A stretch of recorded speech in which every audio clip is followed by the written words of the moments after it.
think the press conference is at 3. Usually 2 to 3 is the noise, and then 2:30 press conference. Okay. So Fed is expected to cut by 25 basis points. Um, Big earnings today after market. Here is the quick cheat sheet of what we're looking at today. I think it is Meta, Microsoft, and Google today are the big ones, along with others, but those are the big ones. Let's go here. Okay. So this morning, take a look and see if those jumped. Meta, Microsoft, Google, after hours. Yesterday was a really interesting day. Market sold off to kind of finish the day where it started. We had a gap open, dropped, tested the lows, went up to all-time highs with some force, and then sold off at the end of the day. We were close on double ups to getting a little bit of a profit trap. 20 wide would have been great. I'm not sure what the credit was on a 20 wide. I went 15 wide and it wasn't enough, but if it was 20 wide, that would have been a sweet little profit. So we were close. I got a break even on the trade, but I had a couple traders email me that said they went 20 wide for 1830 or 1850 in credit, and ended up pulling in close to $500. So pretty good stuff. Risking make $125, $150, making $400 to $500. Not a bad trade. After close today, Meta, Microsoft, Google, Chipotle, Carvana. That could be interesting. Starbucks after hours. Tomorrow morning, Eli Lilly, Merck.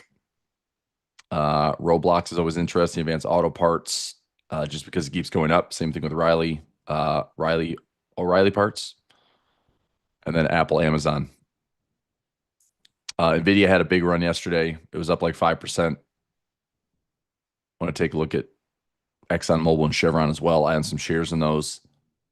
I had some good winners yesterday.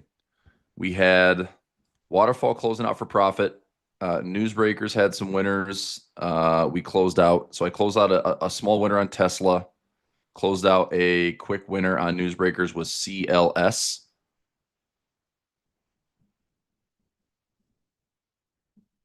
Let me see. CLS is all the way back up to 3. Wow. So what a crazy day. It was down to, I had a chart alarm go off at 3:15.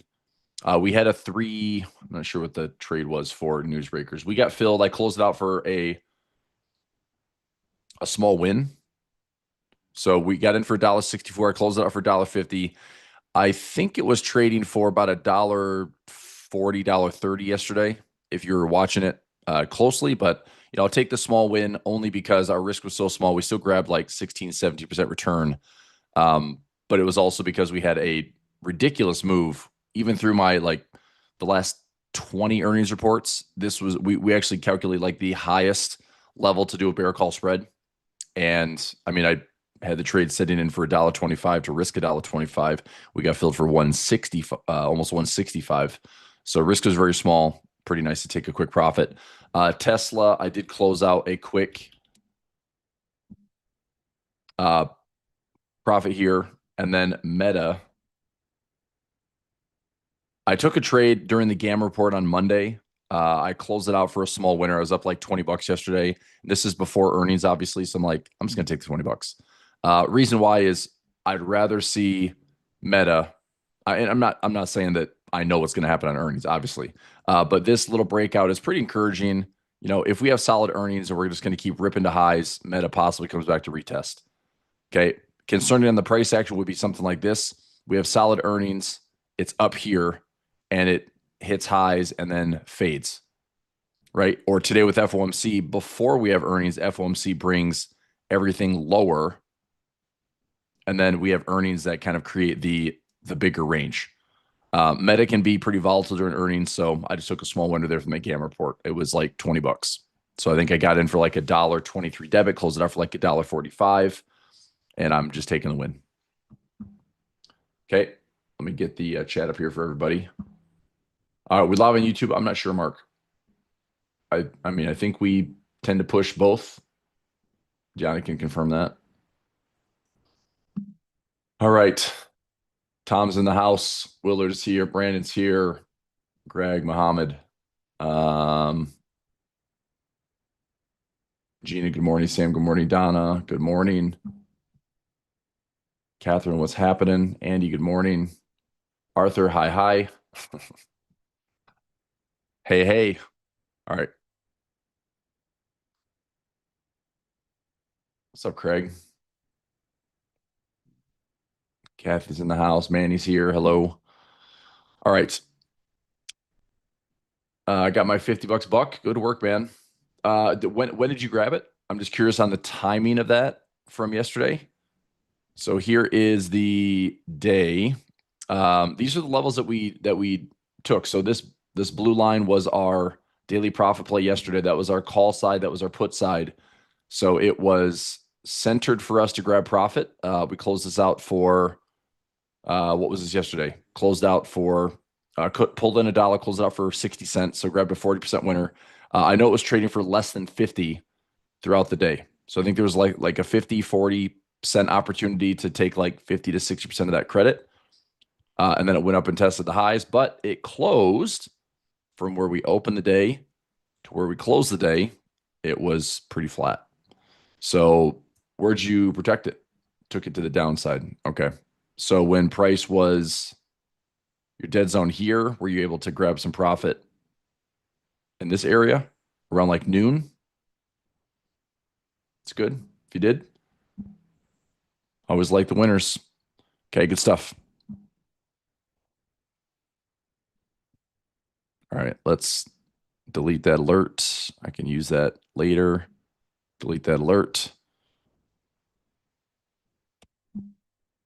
Let's get some of these deleted.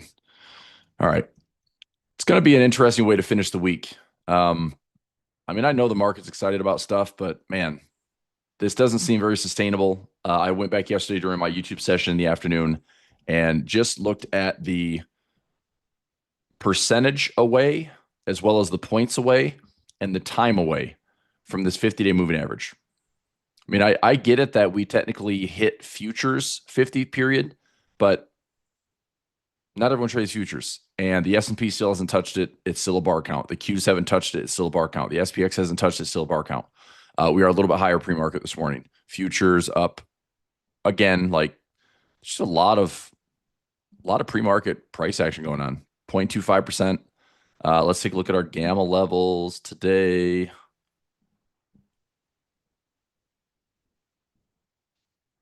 VIX is up to 16.4, so a little bit more volatility added in. All right. I said this yesterday during my YouTube session. It is probably a day with FOMC that the morning daily profit play is going to make you sit and wait all day for a profit. We've had this happen now the last couple of times in FOMC meetings, which is we see price open. So let's say price opens 0.2, 0.25% higher. It opens right here. And even if price is totally sideways for the morning, like prices, we're talking like moving 5 points for hours. Okay. Our daily profit play, where we have our premium up above and below, and this should be a perfect window for us to make money within like 60 to 90 minutes. It won't close us for profit. We'll be sitting at like break even all day, maybe upside down 5 or 10 cents all day. And then all of the volatility is then crushed at 2 p.m. and onwards, because everything that is important today and that's priced in today is all about the volatility coming to this afternoon with FOMC. So honestly, I don't think it's worth the risk to have to sit on a trade. I mean, look, it's defined risk. More than likely, market makers do the job. I think they're better at their job when things are crazy. But you also know that a lot of volatility is coming. Okay. And that doesn't necessarily mean like I want to do a reverse iron condor, because maybe the market doesn't do anything all morning and you're watching that dead zone in the reverse iron condor. We talked about this yesterday in the masterclass. If you look at the reverse iron condor and this is your profit where you get paid if price goes down, get paid if price goes up, but you're sitting on this trade all day and all of a sudden the bottom, like your real P&L will, if it's not moving, you're not going to make any money on the left side or right side. And the bottom starts to sag a little bit more as you wait longer in the day. So by the time we roll around to 2 p.m. Eastern time, this is like an all or nothing move, or this thing either sags big time and you want price to make a move, outside, moving up or moving down for us to get paid. Okay. So the safe trade today is probably no trade. I want to look at some levels. You can see here, yes, 69.15, 69.25, 68.60, 50, and 40. I don't mind looking at something like a butterfly spread because if we end up going, here for the morning and then later in the day we're up here or we're down here, there's still a lot of volatility. But if we are getting these cheap enough and they're out of the money, it could offer up some good profit. Okay. And I still think it's something you want to be managing. If I did a butterfly spread today for double ups, for example, if I did a butterfly spread up here and a butterfly spread down here, the goal is between the two of them, can I carve out a net profit? So if I'm risking, let's say $50, $60 on the upside, $50, $60 on the downside, and between the two of them, I get paid $100 a profit. Okay, well, I'm risking 60, I'm making 100, I walk away net positive. Generally, I can, carve out 50, 100, maybe $200, maybe $400 on some of these trades if it's late enough in the day. But if it's offering a decent amount of profit through like 2 p.m., 3 p.m., maybe it's a big nothing burger. Like we just have no idea. FOMCs are really good days at this is the market starting point, and it goes up, it goes down, and it finishes flat. And we get these big indecision candles for FOMC. And then the market has to wait and see, like, okay, are we breaking higher? Are we breaking lower? So that's what can happen. FOMC can also bring some interesting direction. It can bring some pain like, hey, we finally had data. I mean, the Fed's going to say the same thing. It's market dependent. It's data dependent. We just got inflation. We're worried about the labor market. We can be less restrictive. Nobody's excited about their policy. It's super telegraphed. It's super transparent. We know they're going to cut. It's been priced in. The rate cut in December is probably priced in. I think that the worry that I have at the end of the year, and it's not like how the market's going to close out the end of the year. It's as we go into 2026 is if we cut. Okay. I mean, you have to think about this. If this US 10-year yield did what it's done for the last 40 years, when the Fed started cutting here and now they're cutting again, another 75 basis points, we should be 175 basis points lower than where we were with this kind of bond vigilante theme that happened in 2024. So we should be talking about rates that are down to 3%. But instead, we went from 3.6 to 4.6. And now we're back down to, sub 4, but we're way off from where the Fed started cutting. And this is the long end of the curve that the Fed doesn't control. And, Kane and I talked about this in the Gamma report on Monday. This is a concern of mine in 2026 because if these yields do not continue to go lower, that will be a problem. If the rates do go lower, it's probably because the market's sniffing out that we have more like recessionary themes happening under the hood. I mean, yesterday was a pure failure on the market side of breadth. Like we had 60%, 61% of stocks declining, and the S&P was clinging to all-time highs. We actually broke all-time highs for the day. Gapped up, went higher for the day, and then sold off at the end to finish kind of flat, but it was still a gap higher. And that was led by literally a handful of stocks you can see on the heat map. So, the concentration is a problem. That's what caused a lot of the rotation early this year in February that became accelerated to the downside by the trade war stuff. Trade war got pivoted. We're now in growth mode. Every time we have a bad news event that even is self-inflicted, like a Donald Trump Truth Social post, it will be backed up by something else. We're going to threaten China. No, we're not. We're going to talk to them. It's a lot of noise, but market's excited, and I think it's running ahead of itself a little bit. Technically speaking, I think we have to have a pullback. Again, I'm in that same camp, and I took a trade yesterday during my YouTube session. It was a 70-40, 70-50. See what I put that trade on for yesterday. I gave that as a bonus trade in Telegram. I mean, if you like it, great. If you don't, not going to hurt my feelings. But I'm taking a trade. I got filled for $1.35 yesterday. Let's do this. So here's the bonus trade. 70-40, 70-50, 70-70 broken wing. It's got $1,000 profit trap. This is out to next. It's not next week, Friday. That'd be the 7th. It's going to be the following Monday. So we get into that first week in November. I'm hoping to have non-farm payroll, but I would think the market is very capable technically to pulling back to the 21-day moving average or the 50-day moving average, hopefully. Can we still enter? I didn't get filled. You should be able to. It's probably going to trade for a little bit less because when I took this trade yesterday, we were literally sitting at the tops around 69 and change. The tops yesterday were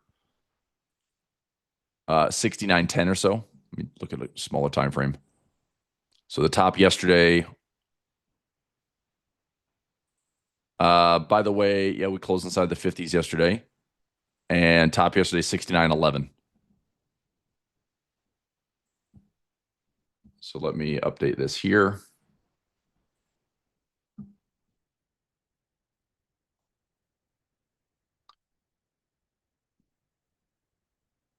Waterfall, pinch, and newsbreakers. Okay. All right. Let me update the alert, the ATR tracker on the bottom of that page. So yesterday, 27th, 28th.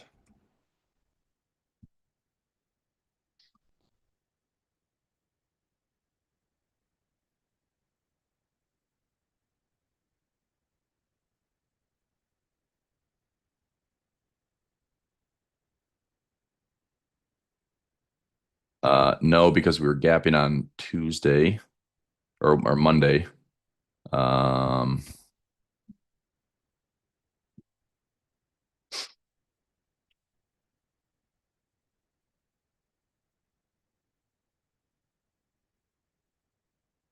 okay, take a screenshot of that.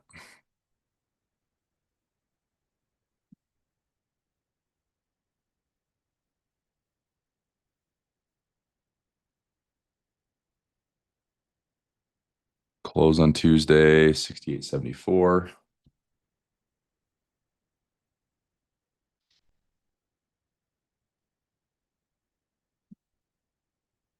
$67.92. All right, so I'm going to recenter this at 68.90. Current VIX at 16.47. There's our VIX high and low. We're going to have a little bit of a gap higher. We can look at our ADR for probably like a 75 to 77 point move. VIX box, if we gap a little bit higher, I'm going to take that gap, go up my VIX level. Okay. And hopefully we can call, a pretty safe top today. This should be, well, I guess I need to start from the close price here. If we go about 1%, yeah, there's our 16.47. 16.47 divided by 16. We're looking at a 1.03. So close yesterday up about 1.03. There's your VIX box level. If we gap higher, I'm going to go that 1.03 up here and look at doing some bear call spreads for the day.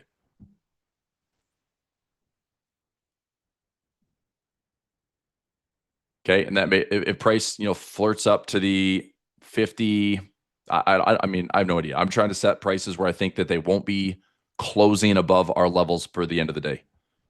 So most likely my trades today are going to be pending. Like I said, if I put in a daily profit play, it's fine.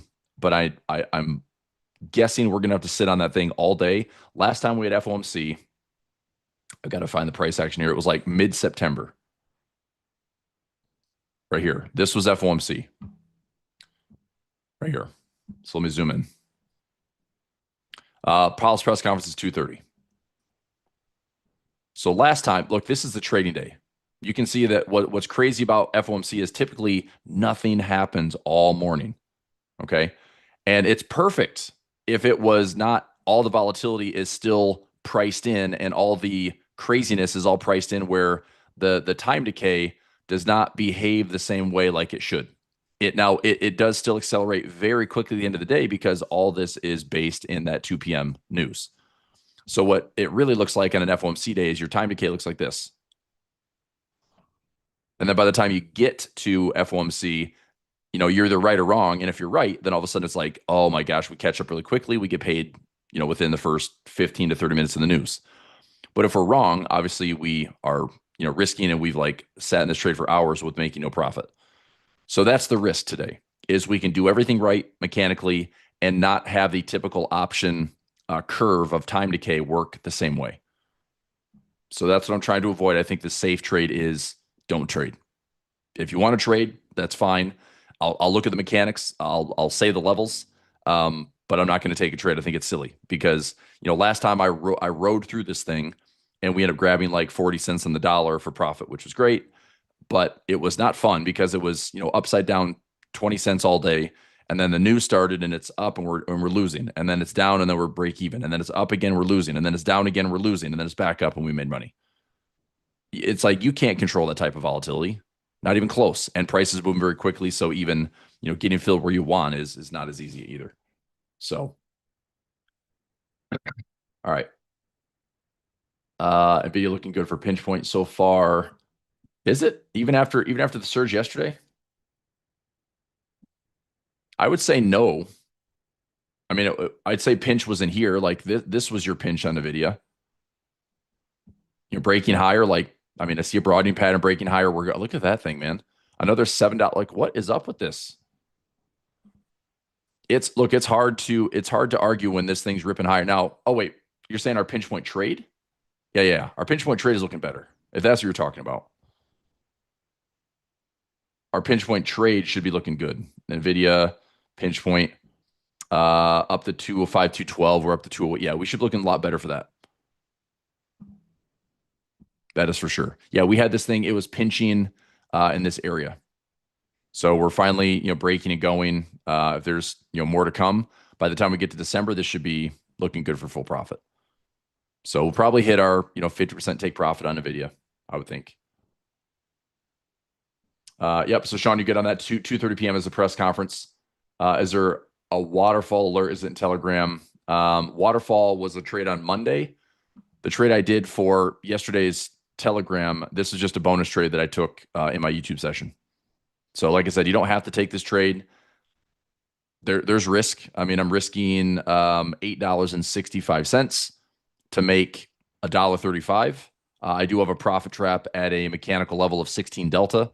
So I'm hoping that by the market's pricing in all of these earnings and pricing in the Fed and pricing in PCE and pricing in the Apex Summit and going into non-farm payroll if we have non-farm payroll next week and the first part of the month, all this stuff should be priced in. We're X amount away from the 50-day moving average. I'm taking a stab at a short-term high. If the market is like happy to hit 7,000 and it falls a little bit from there, maybe some profit taking ensues. Great. I don't know. Maybe we get lucky. Maybe we get paid immediately. If price does this by the end of the week, if we're talking S&P is somehow rolled over by the end of the week, there's a good chance that $1.35 on the broke wing butterfly is going to pay probably close to $100, and I'll just take the profit. Okay. Mark says sounds good for daily. No, I'm telling you, like the time does not work the same way. You can sit in the trade and watch price go nowhere, and you're not going to get paid the same way. Like you should see within the first 60 to 90 minutes, we usually hit our 20 to 30% take profits.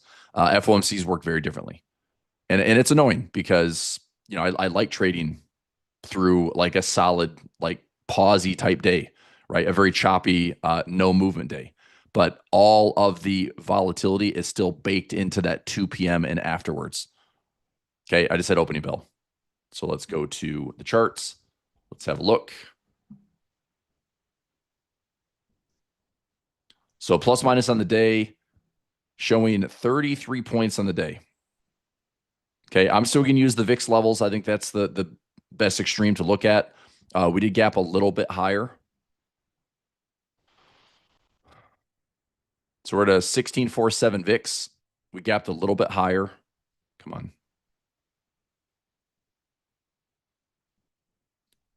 So I'm going to take from the open here. I'm not calling the top. I'm going to go for the 1.03. Gosh, it's way up here.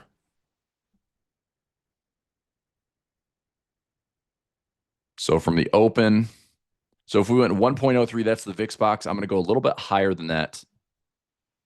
1.03. So 69.80 69.80, 69.85. So I'm going to go 69.80, 90. See if we can get this thing filled for, let's see here. $2 would be great.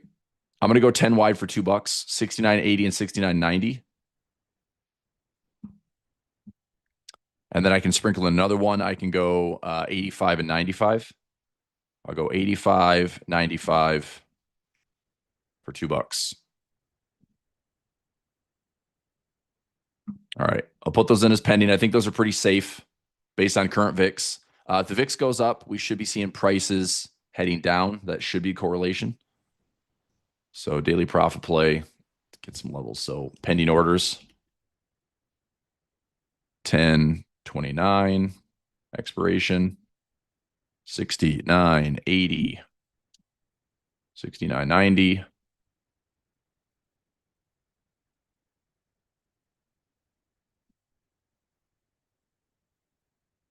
$69.85.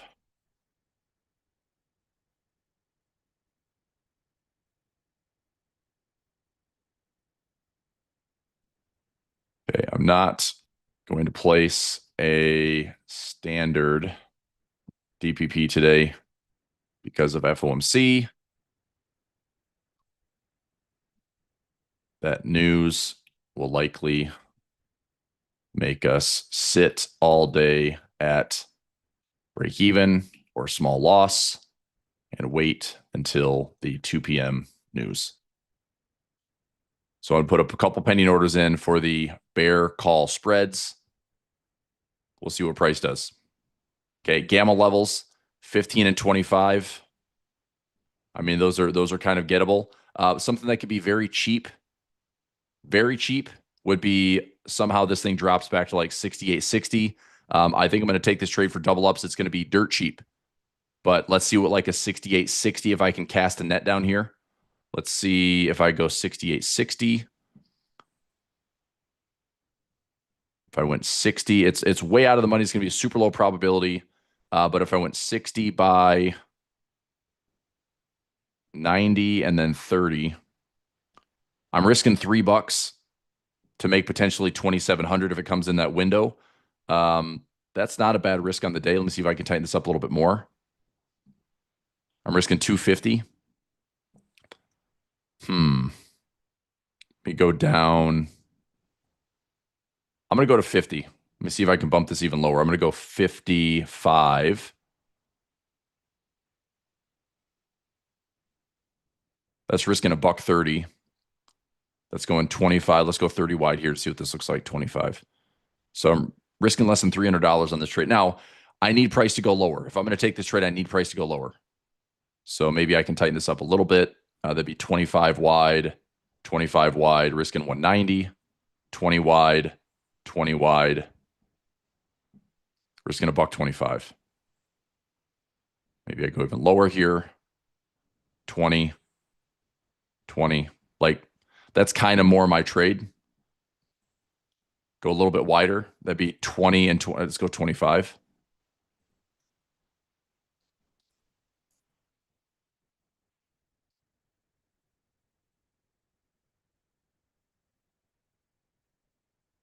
$25.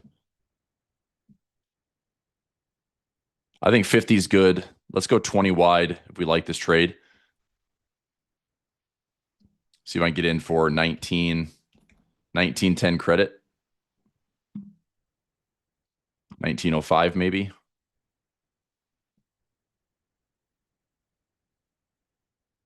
Hopefully you get 19 bucks. This would be a $100 risk for up to 20 grand or 20 grand, $2,000 profit. That is 20 wide, not filling at 19. I'll try 1895. All right, just got filled. So I'm going to put a trade in here for double ups. I'm going to cast in that between the 68.50 level.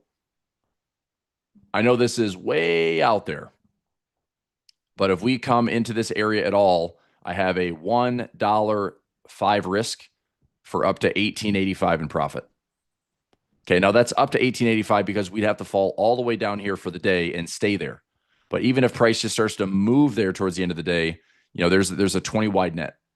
So if I can get price to fall inside of this, so between 70, I guess I'll just use this chart here.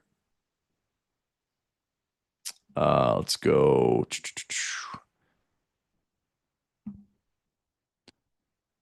So 68, 70 to 30. Okay. So somehow price makes its way into this yellow zone today. We've got pretty good profit opportunity. 6870 down to 30. There. So I'm going to make that official for Buck says November 10th bonus trades at $1.50. That's good. Look, you can take the trade for more credit, or you can go up another strike. Like you can shift the strikes up a little bit. I'll take a look at that right now. So let's go double up new trade. SPX 1029 expiration. Sell the 68.50. Buy the 68.70. Sell the 68.50 put and buy the 68.30 put. 18.95 credit. So 105 max risk, 18.95 max profit.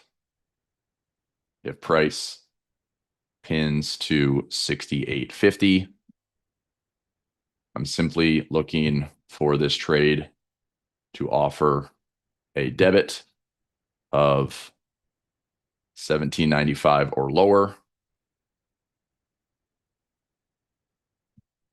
We have a positive negative gamma pivot at 6865. That was here, 6860.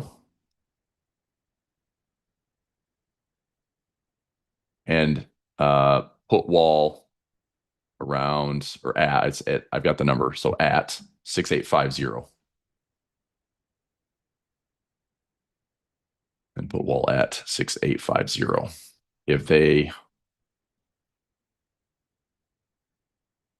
If the downside is tested today, this trade should offer some nice profit.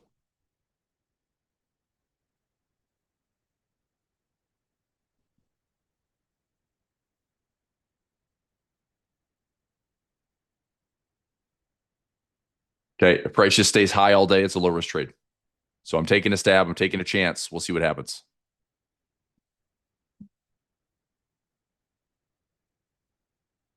Okay, so based on VIX box, I'm using the gap and going up here, putting in those bear call spreads. So the 80 by 90, 85 by 95. If we fill the gap, start to make our way down towards the positive and negative gamma pivot, which is 6860. Let's take a look at this in real-time gamma. Not sure why the VIX is going up the market. I mean, the VIX and the S&P have been not really that correlated the last couple of weeks. We saw the VIX kind of get disconnected during the government shutdown, because I could see why the VIX is going up with no data. There's a lot of uncertainty brewing, and then you got US and China stuff that was escalating. So, VIX is up. Market is at all-time highs, yet VIX is elevated, right? It is a weird thing. But, it's like, okay, I can't do anything about it. It just means that the correlation's not as strong and tight as it normally is. Okay, so I'll log in here. Let me check that broken wing from yesterday. So broken wing filled for $1.35. Right now it shows us trading for $1.55. Here's what I would consider. You can take the same trade for $1.50, $1.55 now. It's the 40, 50, and 70, or move the strikes. But it's crazy. It's a big difference, isn't it? Moving the strikes up one each. Is that right? 121. Yeah, that's now showing for 65 cents. Wow. I mean, obviously, I like the trade a little bit better, just to take the $1.45, $1.50, $1.60 credit if you can get filled. I still like the trade. It's a 20 delta, so there's a bit more risk on the upside. I just don't know if we're going to be able to stay there. That's what I'm kind of hoping for, is that through this week and next week that we don't sustain a close above 7,000. Like we hit it, we at least show rejection in some way, shape, or form, hit the 21 period moving average, hit the 50 period moving average, roll over a little bit. So if you like the trade, you can take it. I'll make a note here in Telegram.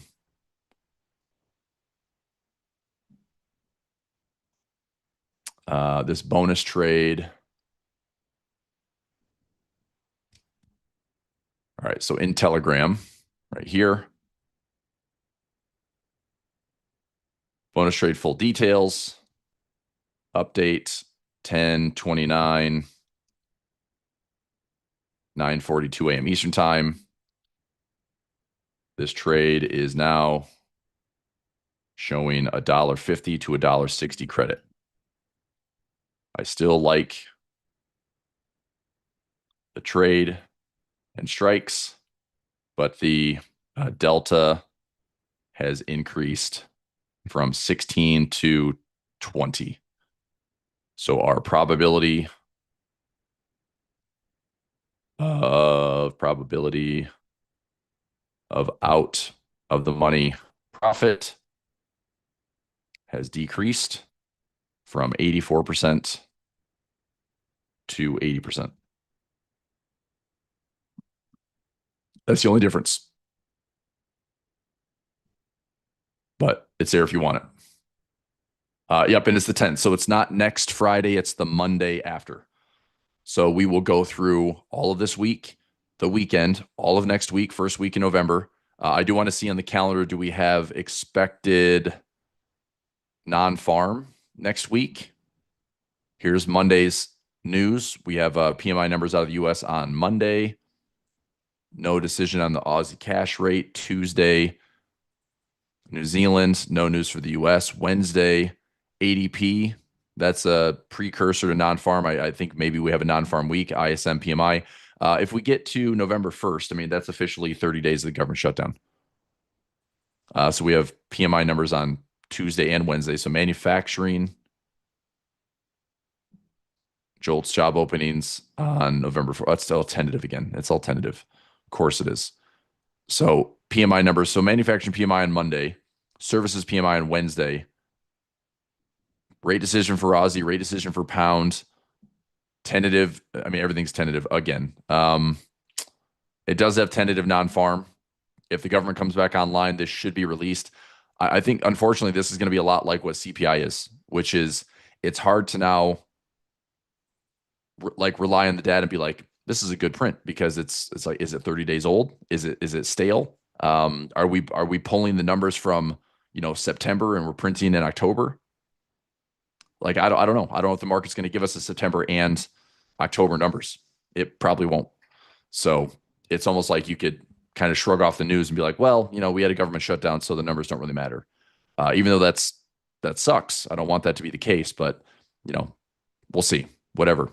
If we're still in a shutdown, we're still in a shutdown. We're not that far away from having the longest shutdown in history. Yep. So my exit's going to be 25 cents or less. So I got in for $1.35. I'm looking for a 25-cent debit. So I'm going to try to make $100 on that trade.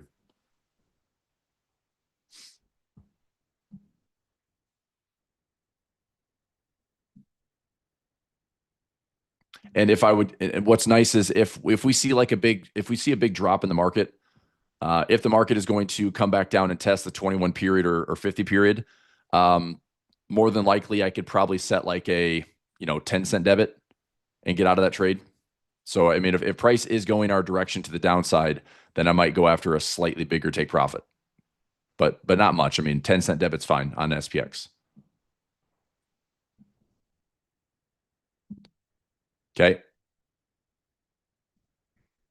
All right. So double up. Let me set a chart alarm down here.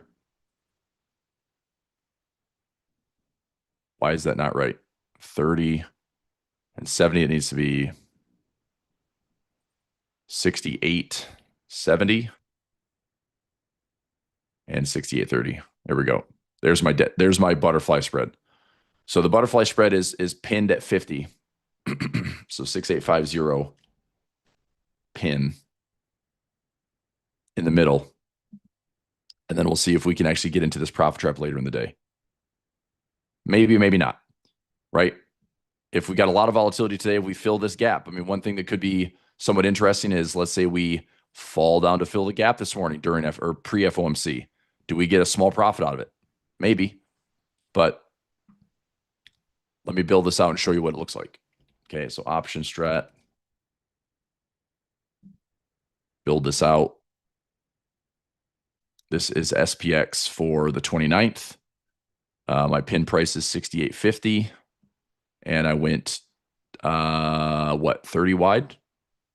So the put side is a 20 wide. So 30 and 70 there.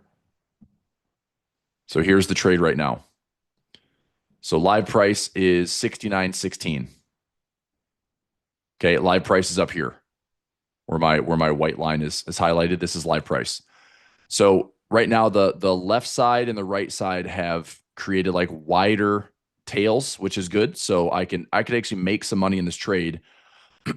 If price falls to 68.90, let's see we fill the gap today. We fall to 68.91. If we fall to 68.90, we could probably see anywhere between 70 and $100 on this trade. Okay.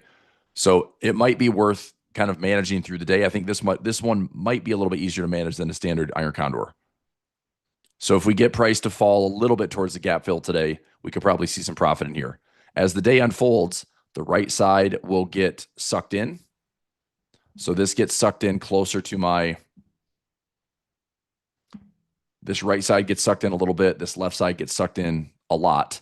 And then the center price will start to increase in profit potential. Okay. So let's say that we are talking about this trade at noon today. So by noon today, where's our profit? We still have a slightly larger left tail and right tail, which is good. Okay. If price falls back down to fill the gap, we probably still have another, $60, $70, $80 of profit. If price gets into our trap zone, if we come to 68.70, we're going to see more than 100% profit on this trade. Should be, I would hope. Okay. And obviously if we get down to 68.50, rock on. I'm taking profit. If we get to 70, 60, 50 and I've got profit today, I'm taking it. I don't want to sit on this trade all day. FOMC by the end of the day could be very slippery. So if we have the profit trap, if we can get, 50% return on risk, 100+% return on risk, I'm going to take that profit. Okay. And if we lose on the trade, it's a small loss. I'll lose $100. I can stomach that all day. Okay. But I'm going to imagine that most of the day, this is what price is going to do, is a lot of nothing.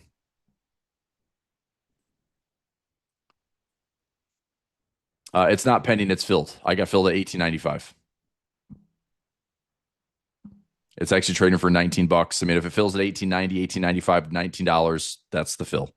So I'm risking 105 to make 18.95. The goal is, can I just at least make it 100 and some dollars? If I can make at least $100, that's a 100% return on risk. Okay. Now it is not a high probability move. We obviously need to see that we're forecasting some direction where this, one thing I do see a lot in FOMC is that this call side tends to be resistance and this put side tends to be support. And oftentimes in FOMC days, it can be found. Like literally both levels can be found. Okay. And if that's the case, that's a pretty good way to, put a position on for the day. So I'll monitor that position. That's for double ups.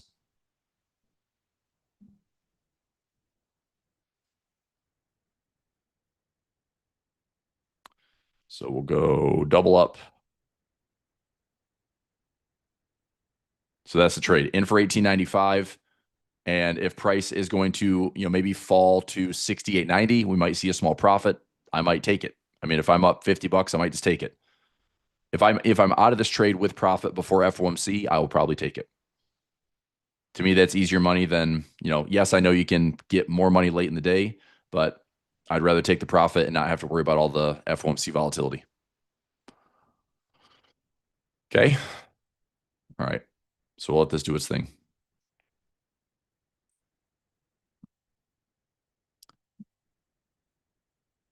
So take a look at a little bit of everything today. So another gap higher. I mean, this is a lot, man. This is crazy.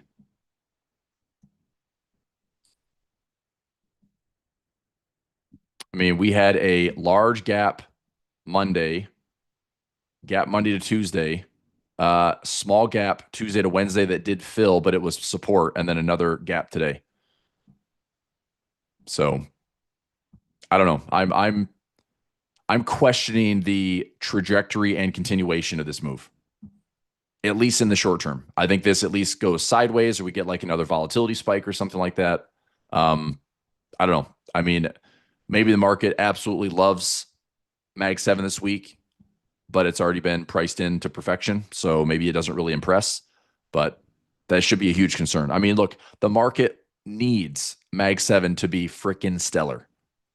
It needs it, because if it's not stellar, this little high concentration, market cap run that we've had is, going to be called into question for at least the short term.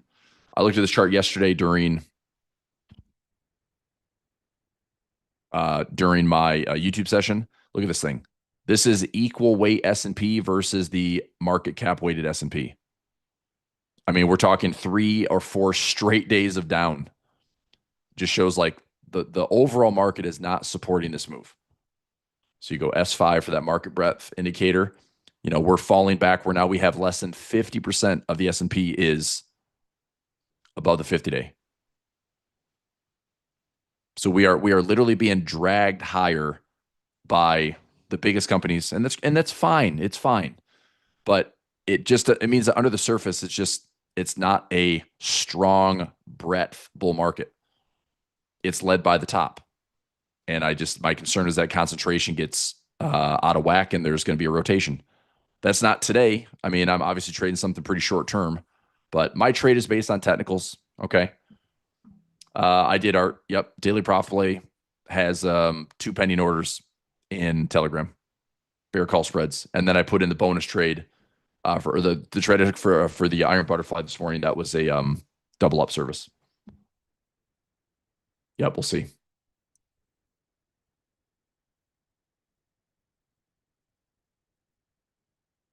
Okay, so that's our market breadth on the S&P. Market breadth on the Nasdaq has fallen also a little bit. We're up to 70%. Now we're down to 64. And here we are. It's like I'm saying this, and literally I realize like we're at all-time highs today, and the market's still pushing up. And what's our heat map look like today? Almost 60% of stocks declining, led by Nvidia. Like this is how big Nvidia is. It is big enough to literally move the entire market higher, which is crazy. Okay, you've got 39 to 40% of the entire market cap in 5, 6, 7 companies. You have like 7 or 8% of all market cap in Nvidia alone. It's up another 4+% today. Wow.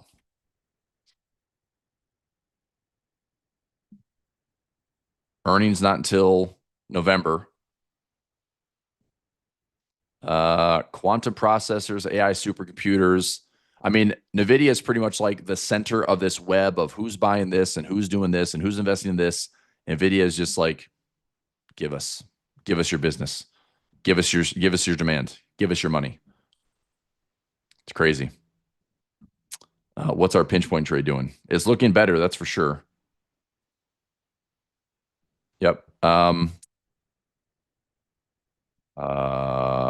This is out to December. I mean, part of me just wants to take the trade. It was a 322 debit. It's not crazy expensive. Part of me just wants to take the trade now and just grab a quick like 15 cents. And I don't want to wait till December. Are we going to go higher? Maybe. But if we have a huge disrupted move and it becomes like right back in the middle, see if I can get, let's see if I get $50 out of this. So 22 to 72. Let's see if we can close this out for 372, 375. If I can grab like more than 50 bucks, I'm going to take the profit. 372.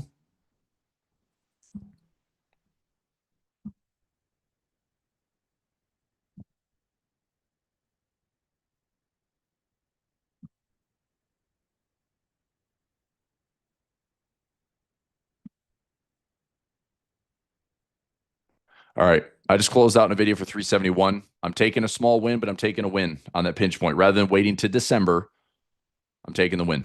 So I'm going to close this out for pinch point officially.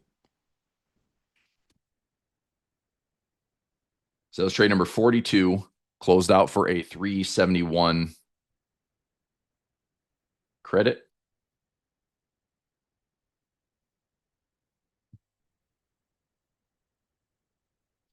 So taking the 15% winner, I'll put that in Telegram for pinch point.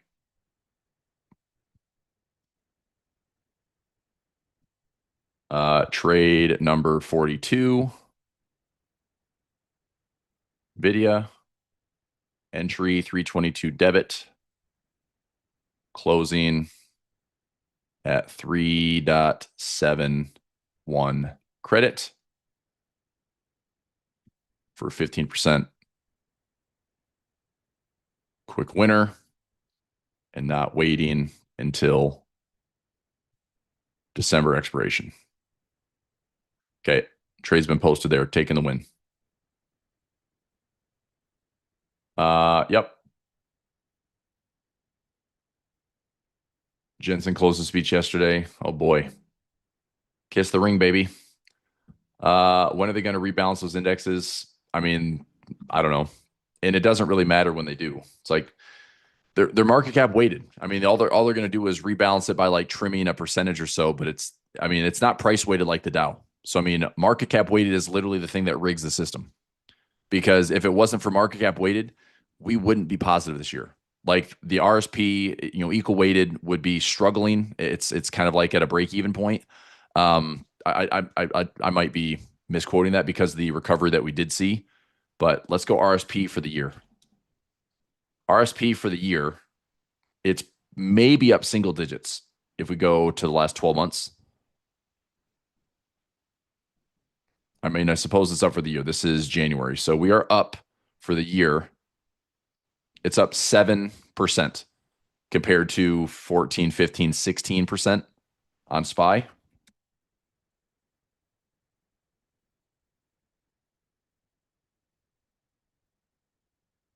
SPY's up about 17% for the year. I mean, that's a pretty big outperformance. And, the big discussion this year, and this just shows like, Wall Street gets it wrong. Analysts get it wrong. Big theme, new stuff gets it wrong. Everyone was talking about how great it's going to be in market breadth. It's like Mag 7 can't keep performing. Mag 7 can't keep doing this. You got to rotate out of Mag 7. Well, okay. Rotate out of Mag 7 and have single digit returns versus being Mag 7.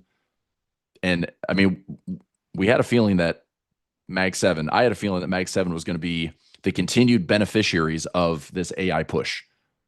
This AI sentiment, this AI push, they own everything. They're huge.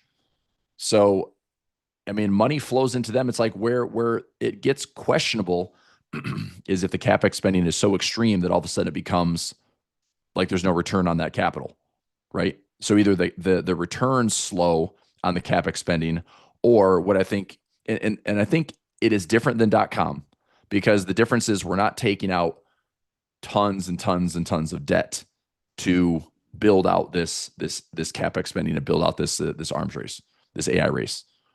Okay. But when it becomes a debt thing, then it's a problem. But we're talking companies that are just flush with cash. I think that's the big difference. And they're benefiting a lot. And they're literally dragging this market higher. So enjoy it. But it is highly concentrated. And at some point, the market will cleanse itself of all this crazy leverage that it has in the system, and it'll cleanse itself from this concentrated rotation, and it will be painful. And it will feel like, maybe like it did in February. Maybe it'll get worse. I don't know. But that's why I have this. That's why I'm sitting on, 40, 50% cash right now. I don't want to be all in cash. I don't want that much in cash. but at least I'm getting 3 to 3.5% on that cash. And I'm sitting on dry powder and liquidity because I mentioned this yesterday. I mean, a lot of wealth is generated from the investors that have liquidity around the bottoms. It doesn't have to be picking the bottom. It doesn't have to be calling the bottom, but it's just having liquidity to participate when the market's at a discount.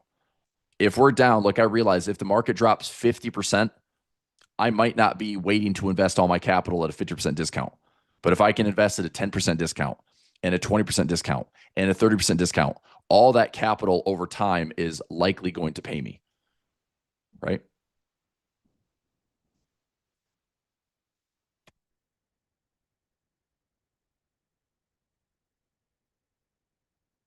We'll go trading drawdown versus percent recovery chart. See if I can find this image. Yep. Here's a good way to think about it.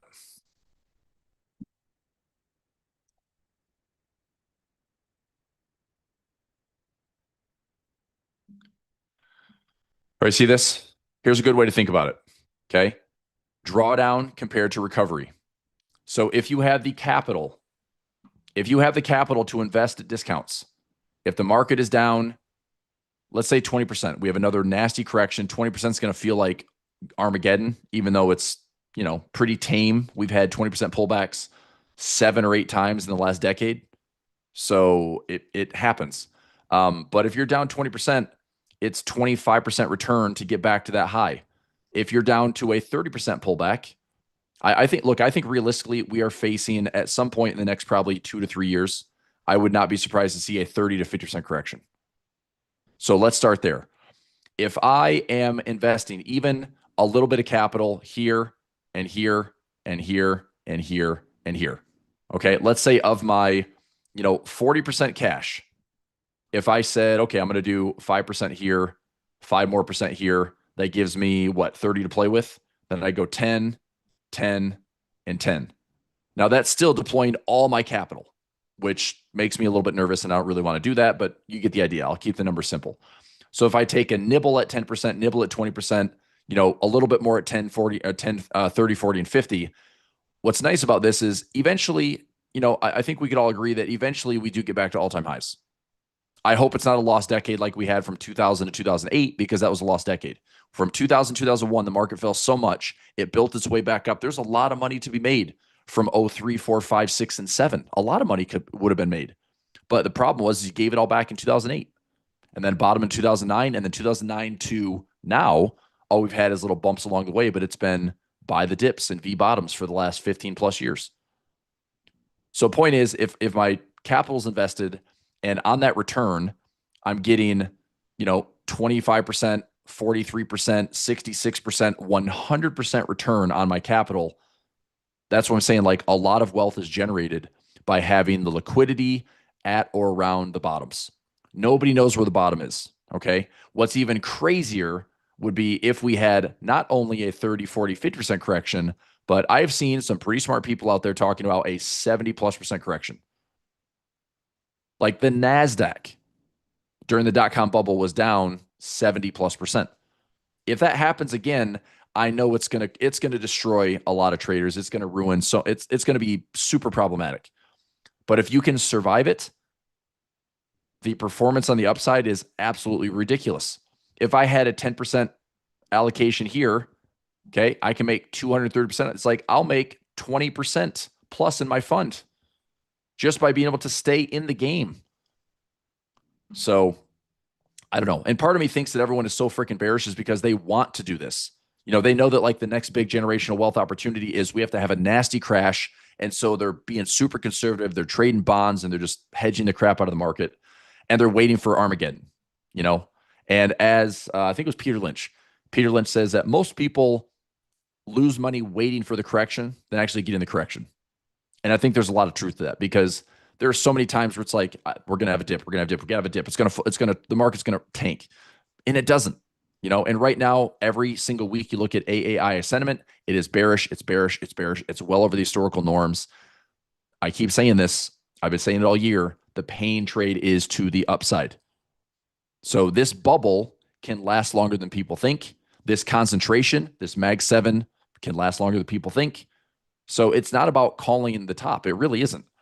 It's about recognizing when things do roll over that you're not getting greedy when everything is below. And I'll tell you exactly where I would get out of the market as far as like trying to raise capital and stay tight to price. If we go SPX and this thing breaks below 6,100, okay? If we are below 6,100 and we don't immediately respond with an up move, I want to be out and only talking about managing, puts and protecting profits and not allocating yet, maybe dollar cost averaging at more levels. Because if we're below this level, we could have another, bear market that just keeps rolling over, and eventually it's going to be some type of like falling wedge. Maybe it bottoms out, whatever. But point is, there is a pretty clear line that if we're below, this is my 200-day moving average in red, and it's a 10-period monthly average in green. So between these two levels right here, this is value, this is value. If we're below that and we don't immediately respond to that as a bottom, I don't want to be forcing trades. I want to be nibbling at dollar cost averaging and waiting for lower levels and waiting for lower levels and waiting, like let the dust settle. And I have no idea.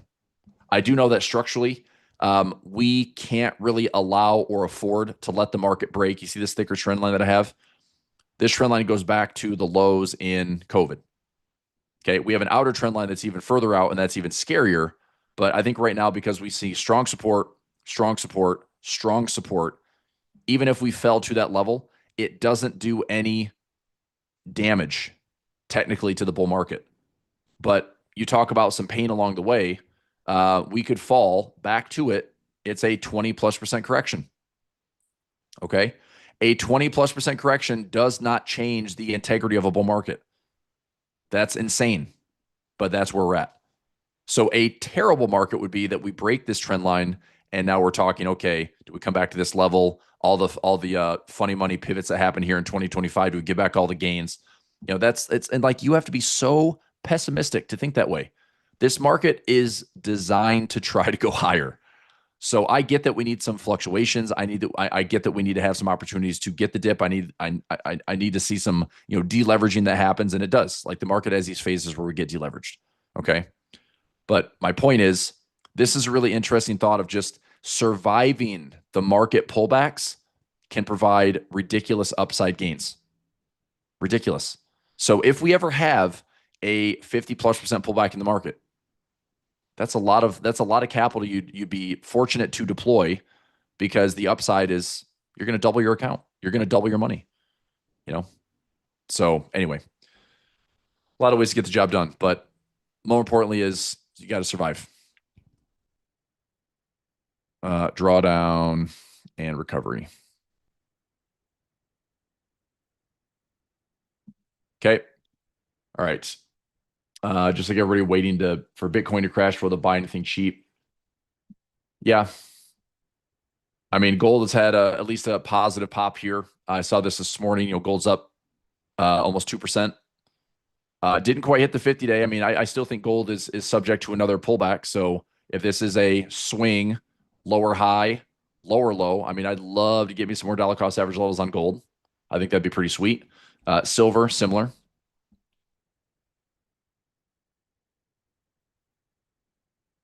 Silver hit the 50-day moving average. That was a pullback of double digits. We were down 16%. Same thing here.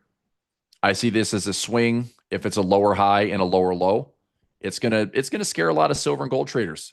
It's gonna shake out the loose hands. That's for sure. This is why I'm putting in small allocations to then get back in. I want to have another position on gold and silver. I just closed out for a 2 to 3 year bull run, and I closed out my profits on gold and silver. So, I'm starting over.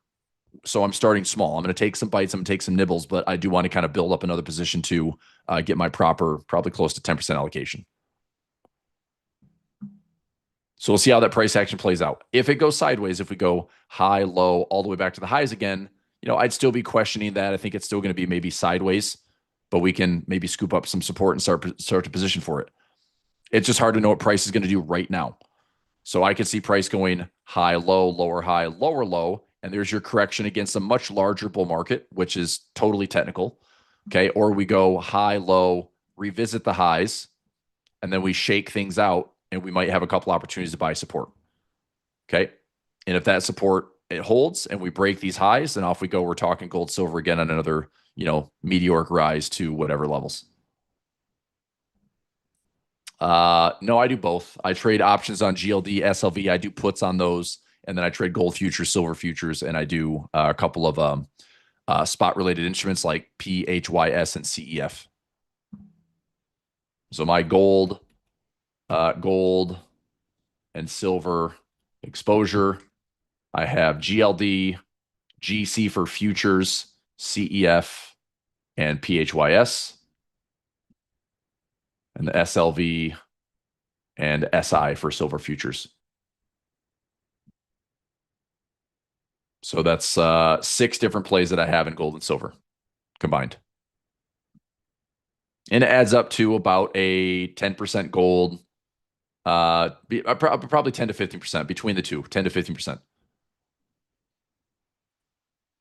So, and where did I close out my gold? So gold, GLD, I was closing up here towards like the 380s. I closed out around 380 plus, which I'm obviously not too upset about that after taking, a 2-3 year run on that. And then silver, I've been in silver the longest. I closed it out above $46. So we hit, my measure move was 44. Once we had our first close above here, here's 44 and change. We have this gap higher. That day is when I was closing. We had a big gap up. I closed it around like 45. So 45, high here at 49. We'll see what happens. I'm hoping we have a deeper pullback so I can buy some more. Bitcoin, not at highs yet. I'll set a chart along there and see if we get some fresh highs. Maybe this is more accumulation. Maybe we'll see. I do wonder how Bitcoin's going to perform after another rate cut. October, December rate cuts. Do we send Bitcoin surging? There's still some pretty good alpha in my portfolio if Bitcoin makes all-time highs again. So, all right. Any thoughts? Any questions? So today, just to do a recap, I want Deanna to queue up. So I've got double ups on Thursday.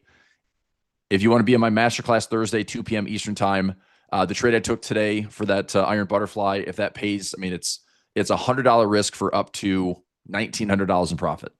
So double ups is all like that. All my trades on double ups, I'm only going for low risk, high reward. And the goal is risk is very small, manage profit to the best of our ability. And we've got some pretty big wins. Our winners of like 130%, 150%, 190%, 220%. We've had a 500+% winner. I said this in the very beginning of the service. We're going to take winners that will be, 150 to 250% wins.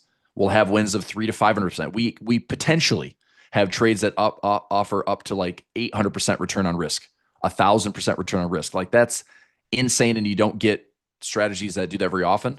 So I like that trade. I like that low risk, high reward trade. It's always nice to know that risk is easy to manage. Okay. Because the opposite side of that is you have to manage risk on every trade like we do for daily profit play when I'm taking on more risk than I get in reward, but my win percentage is very high. So my goal for double ups is, I want to try to maintain as high of a win rate as I can, but a lot of times I literally do this. I will go, here's price. If price can go higher or lower, I will set my double up strategy. So if I can get price to go higher, I can win here, lose here, and still make money. Right? If price goes here, I can win here, lose here, still make money. If I did that all the time, I'm going to win about 50% of my trades and still walk away net positive. So it's not every trade that I take for double ups is always a two-sided trade. But that's why my win rate is like 58, 57, 58%, because I take a lot of these trades where it's just both ways. And I don't care what the market does. I just want to see if I can get one side of the trade correct and pay me net profit. And that's still a winner. So for example, we did this just, I think it was just last week. This trade was, I don't remember which one it was, but one paid like 190% and the other one was down 100%. But I closed it out for a loss of 69. So a loss of 69 and then a positive 190. We walked away with 100 and about 120% return on risk. And we lost a trade and won a trade. And we still made more than what we were originally risking. Like that, to me, mathematically makes a lot of sense. Just got to find some good trades. Okay. So double up masterclass tomorrow at 2 p.m. Eastern time. If you'd like to be in that, We'll play a little session here and you can sign up. Okay. For today's recap on daily profit play, not much is going on. I said not much is going on. Did anybody take a daily profit play, a standard daily profit play? I know some of you do. If you do, that's great. I'm just wanting to let you know, like, be prepared to sit on that trade for most of the day and probably roll. Like, you're going to have to deal with FOMC this afternoon, I think. I mean, VIX, look at this. VIX is up. VIX is up and prices haven't budged. So there's definitely some wonky stuff going on in the background. I'm hoping that today is we kind of run into some resistance here.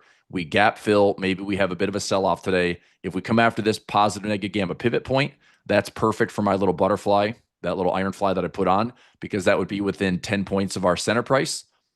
If price is going that way, we should be able to see some profit. If price stays here all day, then that's a small loss. Okay. But if price starts making its way lower today, we've got a nice potential profit on our hands. Larry says I did a small one. It's okay, dude. I mean, if I was going to take a small trade today, I'd do the same thing. I'd go, pick my deltas, tighten up the risk, and you want to throw it out there and see what happens. I get it.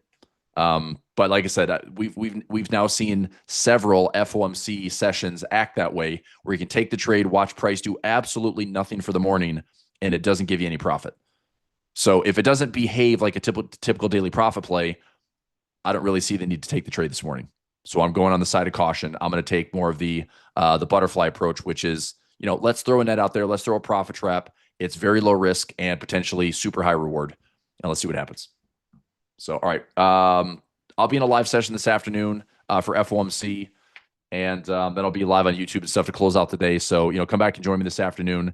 Daily profit play tomorrow morning. Double ups masterclass tomorrow at 2 p.m. Gianna, let's go ahead and cue that thing up. So classes tomorrow, 2 p.m. Eastern time. It's a great class to teach. I have a lot of fun with it. Every time I teach a class, it's always like light bulb moments, aha moments, because maybe it's a strategy you haven't thought of. Okay. But it's a strategy that gets us high reward, low risk, high reward, low risk, high reward, low risk. That's the goal. So the risk is always easy to manage. Okay. And we'll see you soon. Thanks. That's where we get the most bang for our buck. That's how we can set up a 7-to-1 reward to risk, 10-to-1 reward to risk, all in one day. It's not perfect. I've said this from day one. This strategy is one that, because a lot of times I will trade it this way. If this is live price, I will put a trap up here and a trap down here. And as long as the combination can win me profit on the day, I'm essentially going to have like a 50% win rate here, but I walk away profitable almost every time. So a lot of times I'm willing to not just pick one direction, but I'm going to say, look, I'll trade the market both ways. I'll cast a net on the upside and downside. As long as I can walk away with a net winner, I'm making money. So if on this one I win 150% and this one I lose 100%, I'm still making 50+% on my total risk on that trade. Okay. So the reason I'm saying that is because my win percentage is not awesome. It's 58%, which is the lowest of all of my services at 85% pinch point, 90+% in waterfall income, 90+% pinch point, or 85% pinch point, 90+% project options edge, 90% daily profit play. Right. I knew that double ups would be a lower win percentage, but the way I structure the trades, I mean, even if I was 50% winners, our winners are much bigger than our losers. Okay. Just want to make sure you understand that. All right. So this is a nice little breakthrough to change the way you see stocks. I think it's a way to look at uncovering some of the biggest bets we see in Wall Street every single day. And most importantly to me, the way that I build these trades out has the power to double our profits, hopefully more, not just in a year, not in a month, but in just a couple of days. Okay. So I'm talking about like triple digit winners within like same day or, 1 or 2 days. Here's one in Apple. I just showed that as an example. iPhone sales. I mean, Apple's up to all-time highs because apparently iPhone 17 demand is pretty high. But at this time when the 16 came out, it was a little lackluster. What'd they do? Oh, they improved the battery. Oh, they improved the camera. The same stuff they've been doing for 20 years. Okay. The stock was taking a world-class beating. A lot of investors see it as a red flag. But my system, I just showed you this. If Apple's looking to surge, we've got underlying trading at 200 with a big fat gamma level at 223. We can set up a trade, go for a high reward, low risk trade, and take the trade in, The max you can lose is what we paid for it, and it has upwards of 500% gain or 1,000% gain on some of these trades. And sure enough, we see a big rip on Apple, allowing us to capture a triple digit winner the next day, 127%, which means $1,000 into that paid out. What's that? More than doubled, and 2,500 turned into 3,175 in profit. So daily doubles, daily profit play, or I'm sorry, double up alerts. These aren't things that you see online. Everything right now is, I mean, who listens to the media and actually feels like this is something I should follow? Who's trading the news? Did anyone see that there are two tickers out there right now to follow Democrats and Republicans? There is Nancy to follow Democrats, and there is Cruz to follow Republicans. And I don't know if this is like constantly tracking like the politician insider purchases, but anyway, it's just, I think it's funny. Like, mainstream media is creating just so much noise. And I'm sure what most people experience is whatever you want to have fed to you, they will feed it to you. So it's going to basically reaffirm your echo chamber if you watch the news. I don't like the news at all. I think it's so much noise. And honestly, it's what's basically going to build the tops and bottoms into a lot of the trades. It'll scare you into getting out of positions when it's the time to buy, and it will, influence you to chase positions when they're at the highs. So I stick to the data. I stick to good mechanics. This is why I like options so much. But I've got cutting edge technology that a lot of people don't know exists. I use this stuff every single day. Allows me to spot some of Wall Street's biggest undercover bets. And usually these are hitting these prices like a magnet within a couple of days. Okay, here's one on Tesla. If you weren't trading Tesla, right now we got some pretty big news on Tesla. Elon Musk, if he's not going to get his $1 trillion package approved, he might leave Tesla, which I think would be insane. I feel like that's completely a power play move and leverage. But it's likely going to come down to like the final hour and make this executive decision. But it's just crazy stuff. So, is he holding Tesla hostage with a crazy pay package? Maybe. Is that volatility in Tesla? Maybe. I don't know. But anyway, after the election, the stock was ripping higher and it fell like a rock. We saw that happen this year. If it couldn't any worse, Elon Musk has been, as he dabbled in Doge and politics, it just got way worse for the stock. But it didn't matter. Okay. None of that stuff matters. It's all noise, because what we have here is a massive undercover bet that we'd like to see the price surge in coming days. Is anybody going to tell you about this? No. So Wall Street Journal, not going to have it. Financial Advisor, certainly not going to have it. It's not your charts either. This is in my software. Do I have a level that I can go after? Is there a magnet that I could see Tesla get to? And if so, place a trade, triple digit winner. Okay. So I'm looking at a lot of these trades. Is a lot of the winners are over a 100%. So I'm looking for my double up alerts is all about taking trades that can offer us triple digit winners. So 177% gain in Tesla overnight is pretty sweet, but that's tip of the iceberg when it comes to today's opportunities, because I'm looking at these primarily focused on Mag 7 and index. So I trade SPX, SPY, QQQ, and Mag 7s throughout the week with my double up service. And I'm looking to double these trades in the same day or within usually 1 day or so, 1 to 2 days. So why are we here today? Well, let's learn a great strategy that doesn't have to win a lot. I want it to, obviously. I want it to win as much as possible. But when I literally say, look, I'm going to take an upside trade and potentially a downside trade, let the market be the market, and go after a net winner, that's a pretty good way to trade. You can literally make up, down decisions. Market has to go somewhere up or down, and we can cast a net that gives us, a slight win every single day. And when our winners are, 150, 175, 200, 190, it's a lot of return on risk. So you're stacking the reward to risk in your favor, and your win percentage is still, 58 to 60% is going to make us a lot of money. Okay. So we'll have a masterclass on this week. I want to teach you the mechanics on why we take these trades, what the strategy is like, and how we can jump into the next trade opportunity. So welcome to Daily Doubles. It's an option strategy. This, this by now, hopefully trading with me is options. I think are one of the greatest tools that's been created. 1973, the option markets comes into existence. Market makers, we do it every single day with daily profit play. Option strategies that you have to own 0 stocks and you can generate ridiculous amounts of income, and also just take some really good leverage trades. So low risk, high reward. That's what I focus on here for my double ups. Okay. I'm in the markets with you every single day. Top stories here: Ken and Kathy, Randy. Lots of happy students out there. I'm doing something I thought I'd never do.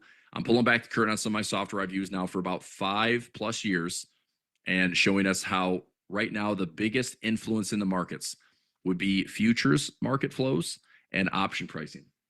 That is literally what's driving price. I know you can say, well, fundamentals driving price and earnings driving price. True to a point, but the price action is driven and fueled by the futures market and option flows. Okay.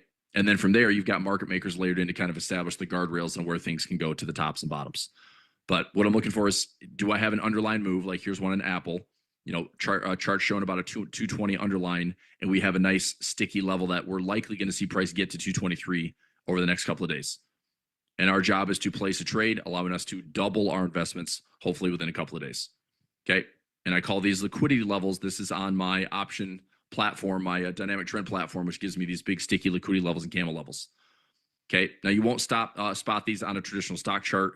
This isn't technical analysis. This isn't a 10K form 4 fundamental reports. Okay. This is in the options market. These liquidity levels, you can spot these things in real time, and it gives us a shot to cash in big each and every day. Last week, literally like Thursday to Friday, we had this earnings. We took an earnings trade on Tesla last week and made a winner on Newsbreakers. But that run from, I'm not sure what day it was. It was either like a Tuesday or Wednesday, but the day of, like, we had I think Tesla's low last week was like 419, and it ripped all the way back up to like 448. You can see that clear as day on my software. Here's an example on Meta, 20% in a month, which is a huge run, and then it started to show signs of weakness and starting to get back some gains. Of course, the news chirps and says no upside left. It's running out of momentum, likely overvalued, blah blah blah, noise. Okay, it didn't really matter because I'm focused on what's going to happen in the next couple of days. So Meta's trading at 572. We've got a nice fat liquidity level at 580. This is my magnet for price. Okay, I'm looking for Meta to hit 580 within the next couple of days. So reasons that'll become clear. I'll talk about that magnet for price at the 580 level, but we're going from 472 up to 580. And what happens? Well, we essentially create our trade, give ourselves a window that lets us kind of front run the directional move. And what happens? Sure enough, price did exactly that within the same day. So this is a 572 to 580 move in the same day. Now, if this was a Thursday to Friday or a Friday day, that'd be perfect. If this is a Tuesday, Wednesday, I mean, this is a Friday expiration, we can still pull money on it. It's not going to be max profit, but we can still pull some profit on that trade. That's all we need. 114% gain. Triple digit winner on Meta. Okay, another liquidity pops up on Microsoft. Underlying trading around 420, big liquidity level around 430. Likely Microsoft would hit that by the end of the week. So trading around 420, big magnet level at 430, and we're looking to place a trade to get that run. So it's kind of a front run, happens in a couple of days, and Microsoft goes from 420 to 430. 109% gain. Okay, now Meta, Microsoft happen to be, lucky they happen in the same time, but $2,000 invested in each of those trades the same day, 44.60 in profit. Not too bad, right? We know this. I'm not going to beat this stuff up and talk about it all the time, and you feel it. Rising cost of food, healthcare, and housing. Suggesting we could have an extra $1,000+ in expenses added onto our standard of living now. Again, it sucks. But best way to outpace inflation is to grow with it, and also try to outpace it, obviously. But 117% gain, 109% gain would have been pretty sweet if you're covering the cost, an extra, $4,400. Where, if rising costs are an extra $500 to $1,000 and we're making $4,400, we get ahead of it, and we keep doing that over and over again. So the idea is to grow. We have no choice. We have to grow, right? So it's important that we learn the tactic today. I'm trying to find them for you. That's the whole point of my service. And so if you've struggled trading and you've typically taken this is what a lot of traders experience is lots of winners, lots of losers. Typically the losers are bigger than the winners. And a lot of traders like tread water where they're just not making net returns. Okay. Unfortunately, that's a reality for too many traders out there. My job is to hopefully curve that where we're going to start winning more than we lose and start winning bigger than we lose. And then mathematically, we're going to start making some money. Okay. So we can earn and learn. But I get it. A lot of people look at these popular indicators, relative strength, Bollinger Band, stochastics. They've got their time and place in the markets. They've got their use for technicals. Some people argue that technical analysis is subjective. Some people argue that fundamentals matter. I'm kind of a blend. trader, it's like I think technicals matter a lot, but I also think you've got to read the room and see what this market's doing on a bigger picture scale and what the overall like kind of sentiment is in the market. But real money day to day is made by following money flow of institutional investors. Okay. The challenge is it's very difficult for most retail traders to do this stuff in real time. So if you're following Nancy Pelosi, if you're reading through 13F filings to see where hedge funds are going, Form 4s and the SEC, is like these are all lagging. These are typically published 45 days after a typical trade has already been placed, right? It only shows the long end of the trade, not the short end. So there's typically hedges and hedge funds. But what we need to have is a way to follow Wall Street in real time. And these liquidity levels help us do exactly that. So here's one on Netflix. Netflix trading at 670. Then out of nowhere, it goes up to 680. You're like, what the heck? That's a $10 move on Netflix today. What happened? No explanation for the move, no unusual volume, no major headlines. But here's what actually happened on my software. There is a magnet price, order flows, option flows that Netflix is likely going to gravitate towards that 680 strike. Okay. So it's going to hit there by the end of the week. If this trade was on a Tuesday, you can expect by like Thursday, Friday, prices are going to be likely gravitating towards that 680 level. Knowing that ahead of time, we can essentially, front run the move and put in a bull put spread, wins. Put in a bull call spread, wins. Put in a butterfly spread, wins. Right? Buy a call option, win. We get price right. So getting a nice little gain there. 138% gain on Netflix by the end of the week. So $1,000 of that one would have paid $1,380 in just after a couple of hours. Somebody more confident, starting with $2,500, pays $34.50 in pure profit. Now, like I said, there's no magic 8 ball when it comes to investing. Winners and losers will happen. It doesn't matter how good we are. Like I said, my double ups here, one of the lower win percentage strategies, but literally a trade that I can place a winner and a loser and walk away with 50% return on capital, 75% return on capital, even 100%. I can win one and lose one and still win 100+% return on risk. That's a great strategy to me. It just means that my bottom line is bulletproof and we still walk away profitable. Okay. The key is, like I say here, winning more than you lose and winning bigger than when you lose. That's how we can mathematically make money. That's what I'm able to do with these liquidity levels. So this software that I have, this basically lets me see about 40 different option chains for all different sizes of investors out there. I'm mostly focused on the institutional side to see those big levels. So 40 plus option chains, builds an aggregate feed. Where's price really going? Do we have massive levels, paying premiums above current prices? What are my big strikes? What are my big magnets? And I see this stuff all in real time. So it's a lot of Wall Street's buy and sell orders on full display. And, we're talking market makers, liquidity providers, hedge funds, big institutional flows, family offices, like deep, deep pockets. So Wall Street's biggest option positions, market makers have some of the biggest liquidity positions in the world, and also gives us the exact strike prices. Okay. That is a liquidity level. So when we take some of the biggest option positions at the exact strike price, and it becomes something I can see on my chart, clear as day, it's liquidity level. So what that looks like to me is that is a price magnet. And typically price will gravitate towards that all week long, or will go up and hit it. We do this every single day in indexes. We do this every single week in options. And this happens with an incredible high degree of accuracy. Here's one on NVIDIA. Okay. Whether you're trading NVIDIA or not, whether you believe it's too high or too low, whatever, that's an opinion. But for one individual trade, it was dead on water for 2 months. We struggled to go from higher than 150, came down to 90, back up to 150, came down to 80 or 70 during Liberation Day, and here we are talking at 170, 180 on NVIDIA, right? But didn't matter in the short term, because what do we have here? Here's a 125 underlined with a 130 strike price. That's a big magnet level and a big liquidity level that we're looking at NVIDIA to hit it by the end of the week. So price trading around 125, and just as expected, okay, in a day, it took 1 day to be ran up through that 130 level. Plenty of opportunity to grab some profits there, 167% gain. Okay, jumped in that trade, more than double the investment, no time. And these liquidity levels will pop up out of nowhere. They do happen in real time throughout the week. It means that Wall Street is placing a big bet that price is going to hit there within like the trading week. A lot of these are Friday expirations on stocks, or individual expirations day to day in indexes like SPX or on SPY QQQ. Okay, so you might be wondering why. Like, why is it that these big bets seem to attract price almost like a magnetic force? So let's talk about this. SPY, let's just use an example here, trading at 590. And let's say we have this big fat level on my software at 600. So this could be a combination of institutional investors that are buying call options. This could be a combination of also market makers selling call options, right? But there is something very, very sticky about that 600 strike price. That is a liquidity level. Okay. It's not just open interest, by the way. You might be asking, it's not open interest. If price reaches 600 by the end of the week, institutional investors may be exercising those options, which means market makers would be required by SEC law to have those shares available to fill those exercised orders. Now, depending on how large the option order is, this can mean that market makers are on the hook for hundreds of thousands, sometimes even millions of dollars in shares, right? And so as the price starts getting closer and closer to that liquidity level, what you're going to see is that market makers will basically start to hedge their books in order to have the inventory available to deliver those shares if they need to.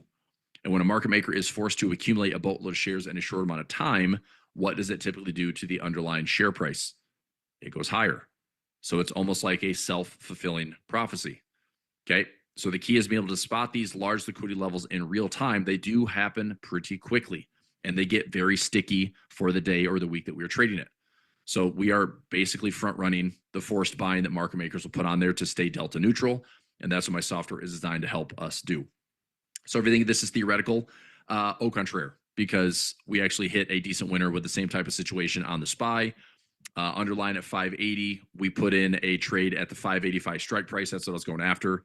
That meant if price started to move up towards that liquidity level by Friday, market makers would be buying shares to hedge their order books. Okay. So I put this in Telegram. I took a position that benefited from a run from 580 to 585. And I said, if we hit 580, I'm going to look to get out for profit. And sure enough, as the SPY started ticking higher, market makers were forced to buy more and more shares because that is a directional push. They're no longer, delta neutral if prices are going directional.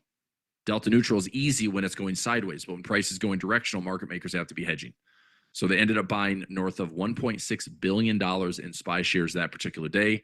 That's a big flow. And this was a gap higher from a Wednesday close to a Thursday open. You can see that big gap above that 585.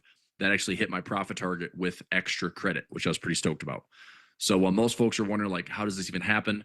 We end up closing out that Thursday morning open for a triple-digit winner of 247%.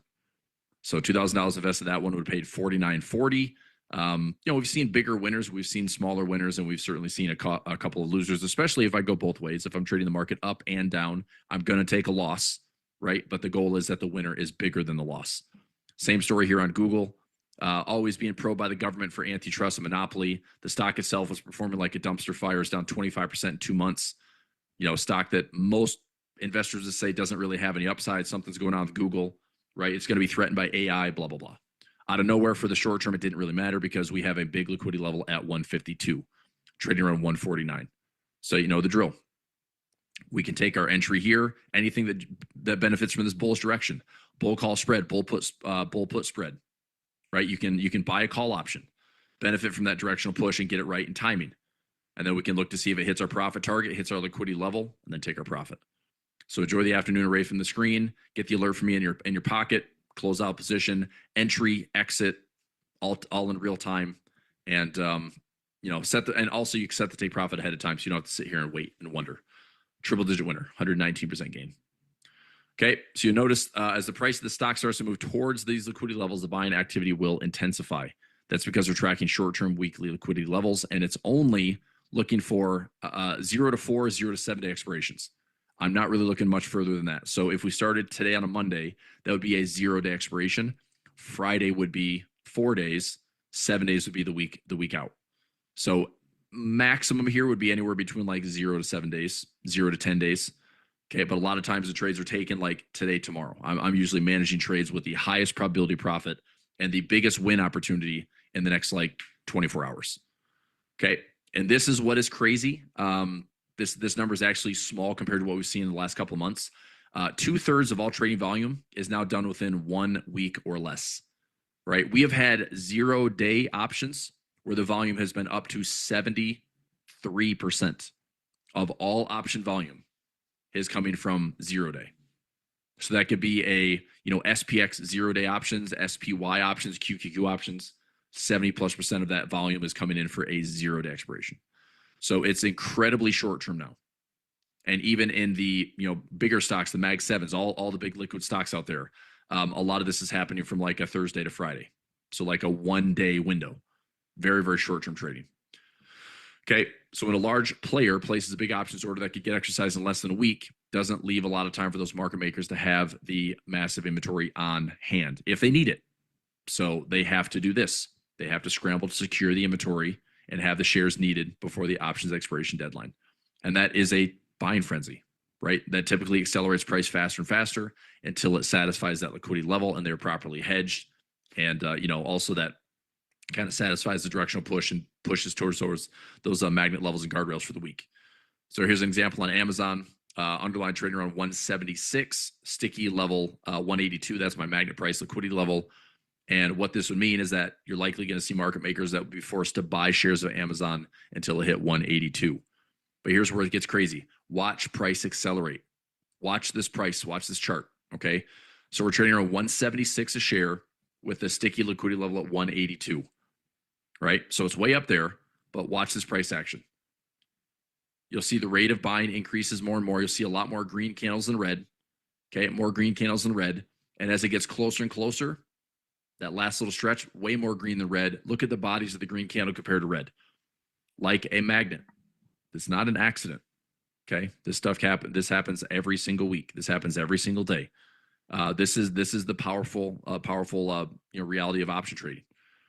For that particular day, Amazon had $348 million of shares in inflows that day to push prices around.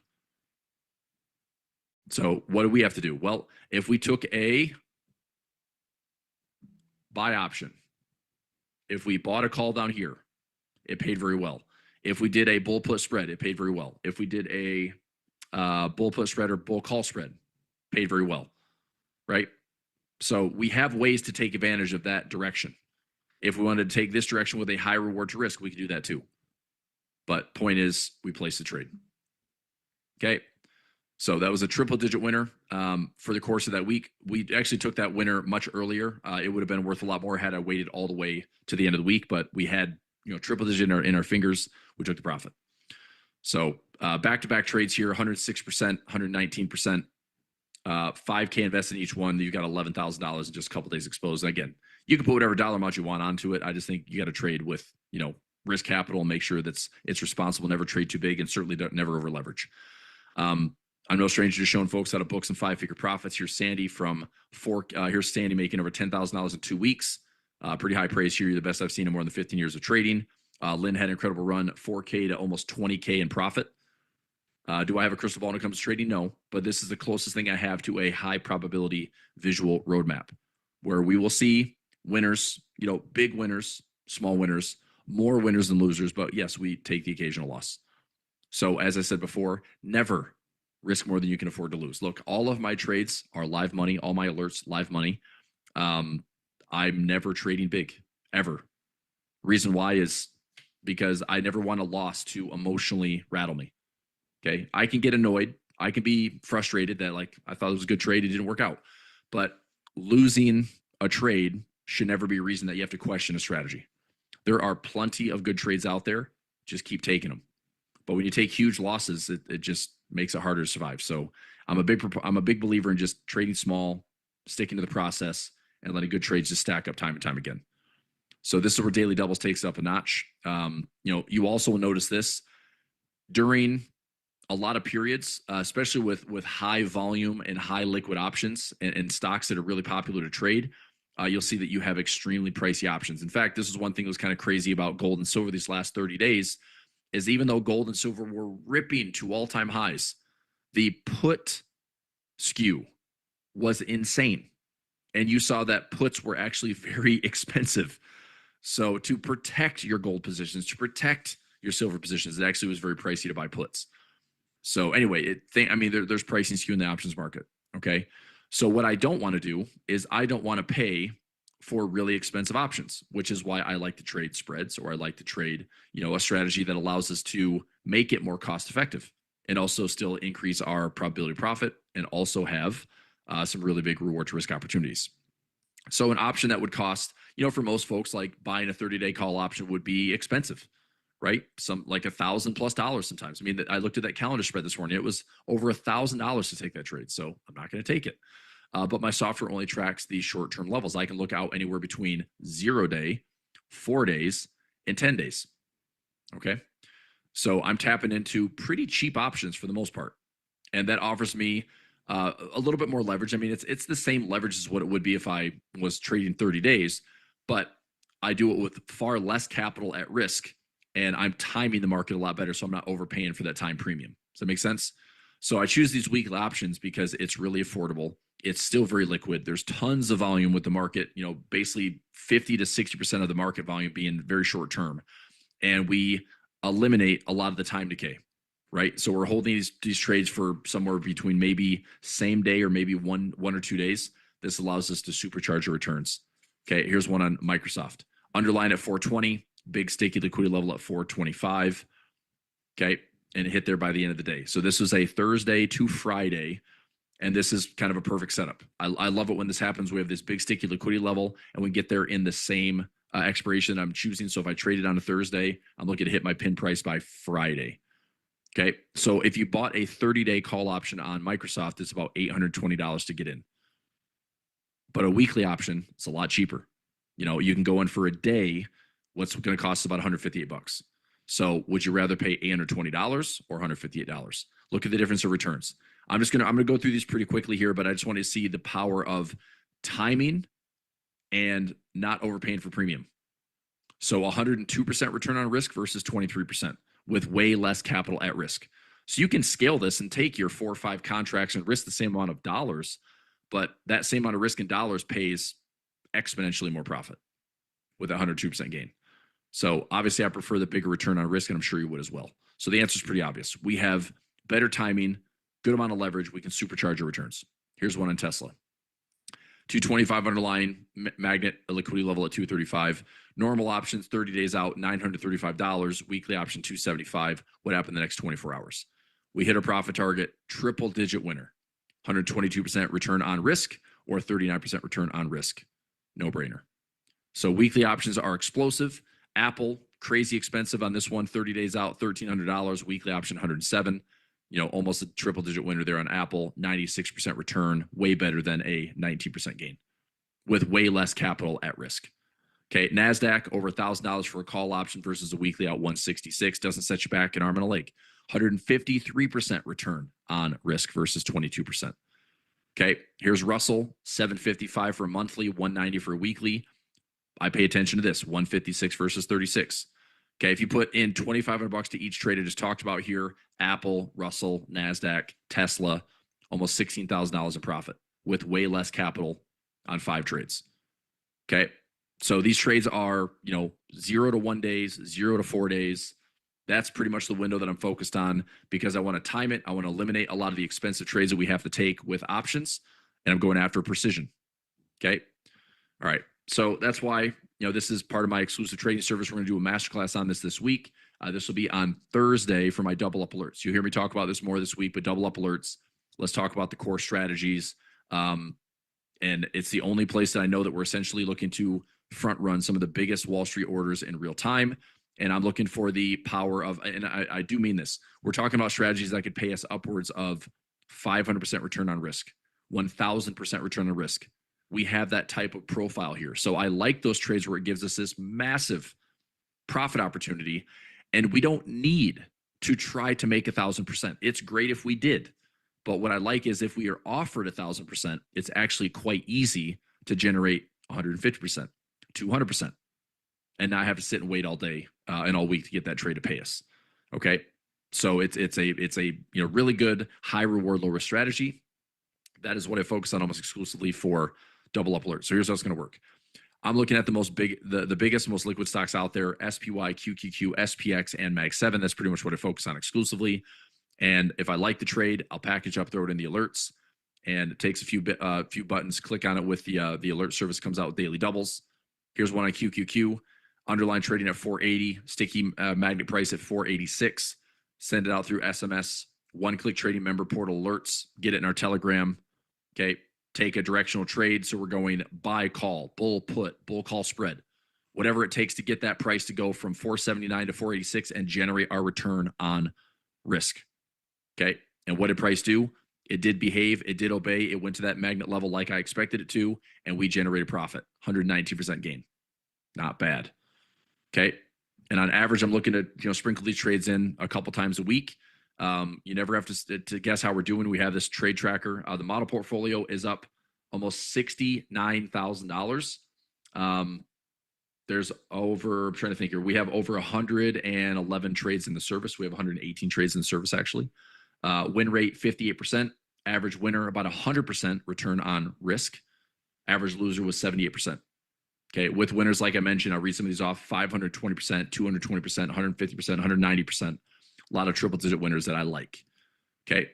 So if you know me, you're joining me live every single day in Daily Profit Play. You know that I do enjoy teaching traders every bit of the strategy. There's a reason I trade the way that I trade. There's a reason I have a variety of services, because I want there to be something. It's something for me that covers the market up, down, sideways, and it's something for you to get the job done with whatever your preferences are. You want to trade every single day. You want to trade every single week. You want to trade every single month, right? Short term, medium term, long term. Are you active? Are you passive? Are you, what's your risk tolerance? It's whatever you're at as a trader. I'm trying to offer a variety of services where I can do that. And like I said, every trade that I take is live capital, live money. I don't want to lose, right? My goal is to, if I take 2 trades, win the trade. I could lose one, win one. If I walk away net profitable, I'm happy. If I take 1 trade, well, obviously there's my conviction on that 1 trade. I want to win that trade. So I want to win, period. I've been doing this for a long time. I don't trade to lose. I don't trade just to appease you. It's like I trade to make money. So if you're new to trading options, I want you to level up your skills. We do have an option trading boot camp inside your classroom. If you upgrade to lifetime of my double up service, I will give you a free $500 course called Practical Options. It's my full course. The best parts about these liquidity levels is we can pinpoint the exact strike price for setting the profit target, which allows us to set the trade up and set a take profit at the same time. So you truly don't have to, take the trade and wait for my alert to exit. You can just set the trade and put the exit in, and a lot of the times those profit targets get hit. Okay. So that is our predetermined payout plan. I'll teach that in the masterclass this week on Thursday. That way we hit our profit targets and it automatically close this out. All right. So we'll cover this in the masterclass this week on Thursday. I'll be running that from 2 p.m. to probably 3 p.m., maybe 2 p.m. to 3:30. But I'll walk you through our core strategies step by step. We'll obviously try to find some trades this week together, and each and every week if I can. We do have a lot of earnings this week, so this is a pretty perfect week for it. Mag 7 has earnings. Apple, Amazon, Meta, Microsoft, Google all have earnings this week.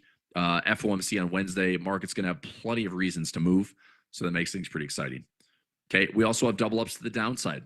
Obviously right now the markets have been melting upward at all-time high again today, but we will see in the near term, we will see price actions that will allow us to take some trades that are high reward, low risk to the downside. Okay, same process as usual.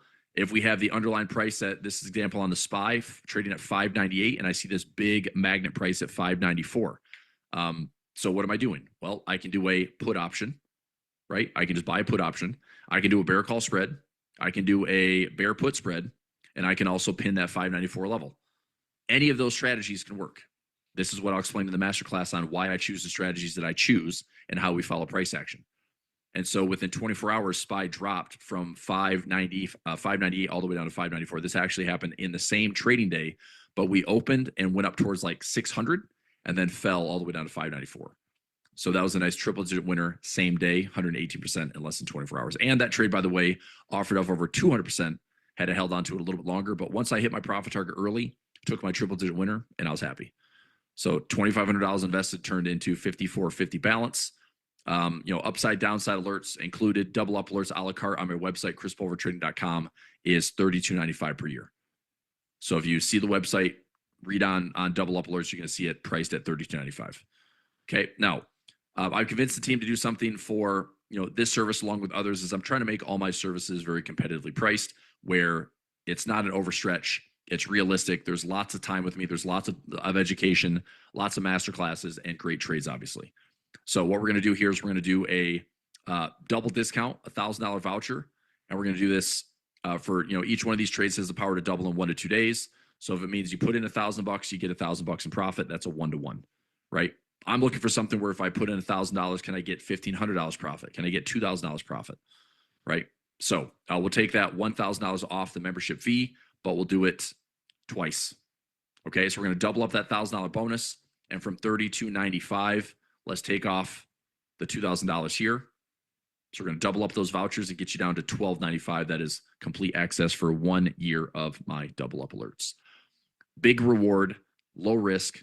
That is what I focus on. I'm talking trades that we can risk less than a couple $100 for gains of like $500 to $1,000+ a day. That's the setup. So that's what I would go into like meticulous detail on Thursday for the masterclass. And that's why it's one of my favorite strategies, because at its core, we never have to worry about risking a lot of money, right? Let's focus on managing our winners. Let's focus it on, if you lose, you could probably learn to lose responsibly, probably better with double ups than anything else, because the losses are insignificant. And the winners, I expect to win. I'm looking for a win, but the winners are so much bigger. It's pretty fun. It's pretty fun to flip what a lot of traders experience, which is I take all these wins and then I take one big loss that sets me back, 5 trades or 10 trades or more. This is not that service. This is a service that if we take one loss, we have one win. All of a sudden we make up for 3, 4, 5 losses. So obviously with a decent win percentage and bigger wins, mathematically moves the needle pretty nicely. Okay. All right. So with the double discount voucher, we're down to $12.95 for full access of my double up alerts masterclass this week on Thursday at 2 p.m. Eastern time. And I look forward to seeing you in class. I think it's a great strategy to learn. I've got core strategy 1 and 2. We'll talk about the short-term liquidity levels, how the market makers kind of influence pricing throughout the week, how we look at Mag 7 and SPY, QQQ, and SPX each and every week. That's what I'm focused on. And I look forward to seeing all the new members in class on Thursday. So links coming in the chat here in just a moment, pressbirdpub.com/double up. If you want to talk to our team and get slotted for the masterclass on Thursday, give us a call, 904-706-3537. Okay, links in the chat. Give us a call. What's the next alert going to look like? Well, you'll see it in your Telegram. You'll see an email. You'll see it in your one-click trading member alert section. Yeah, and there's obviously it's live trading, so I can't promise future gains, but I can go back and see that over 118 trades, we have made a lot of money in the service. And a lot of that money that we've made is because our winners are so much bigger than our losers. So yes, we have a win rate that is 58%. I'm not stoked about that. I want like a 70, 75% win rate. But I also know that literally when I take a trade that I go up or down, I win and I lose. If I did that every single time, I'm literally talking about a 50% win rate. Okay. But my winners are so much bigger that it doesn't matter. So if I risk 100% on each trade, I win one at 200%, I lose one at 100%, I'm still making 100% on total risk for those 2 trades. So think about the mechanics of that. I'm carving out an edge of 58%. So I'm winning more than I'm losing. Even if I'm taking multiple trades, I'm net profitable on these trades. Do the math. There's a reason the model portfolio is up a lot of money, right? There's a reason our winners are in the triple digits that are way beyond our losers. So that's why it works. So 106% gain on NVIDIA, 125% gain on SPY, 218% gain on SPY. This is an early trade. We took CleanSpark, 214%, SPY, 247. This was the one SPX last week, 520%, 190%, 158%, 221%. Just reading off some numbers. There's going to be losers. There will be losers in this service, okay? But they will be small, and they should be insignificant compared to what we expect, which is let's win. Let's have big, fat winners, and it's fun. It's fun to win. It's fun to win way more than what you're risking, because most people don't experience that.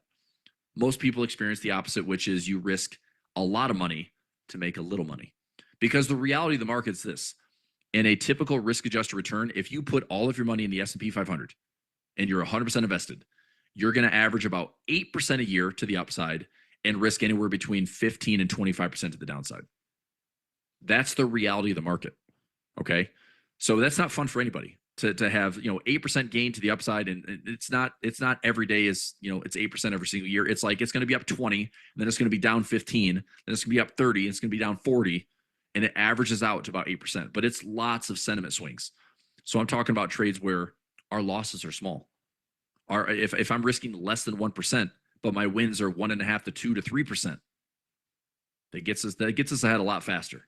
So we can bulletproof that bottom line and build those accounts pretty nicely. Okay. So $2,000 into the alerts I just talked about here, paid over $18,000 in profit. That's more than enough to pay with the service here. 12 months of the service pays for many times over. So $12.95 instant access, great masterclass coming this week on Thursday at 2 p.m. Eastern time. Every time I've done this class, I can tell from the feedback, it's like light bulb moment, aha moment. That makes a lot of sense. I love the strategy, super low risk, high reward. Traders love it. I love it too. It's a really, to me, it's an enjoyable class to service because the losses are tiny, insignificant, and the winners are monsters. I love it. Okay. So let's sweeten the deal. If you call our team 904-706-3537, we have additional best deal discount as well. You'll see that if you talk to our team member. Best deal expires soon. I'll talk about this for a couple more days as we go into the masterclass on Thursday. It's first come, first serve, $12.95 for double ups. Okay, if you want to upgrade to lifetime, I will throw in a $500 bonus course called Practical Options Full Course. This is 13 of my favorite option strategies. You don't need to know all the stuff, but it's there as bonus education if you want it. I'm going to be doing a free kind of teaser session on Friday for my practical options anyway. But that's just the tip of the iceberg because I want to get you through like the foundations and the prerequisites that, I've got a lot of traders that come in and follow me every single week. And my goal is let's make sure we have the right knowledge moving ahead when, obviously options is a lot to unpack up front. They're what seems to be like a very intimidating learning curve for many, many traders. I don't want it to be that way. I want it to feel like we can go into something that's digestible, something that's bite-sized. We can get in, kind of hit the ground running, and we can earn and learn. Options are fantastic tools to trade. I mean, it's changed my entire career as far as like profit management, account management, looking after the capital that I do. Options has helped me make way better risk-adjusted returns than ever before in my career. So it's been a solid, 10 years of doing that. All right. Now, you can upgrade to lifetime for pennies on the dollar. You'll see that in time. That second, third year, it's essentially pennies on the dollar. If you go to upgrade for lifetime, never pay for the service again. That means no renewal fees, no maintenance fees. And also you can pass this on to a friend, a family member, or a fellow retail trader to help them out. Okay. Retail traders should never be competing against each other.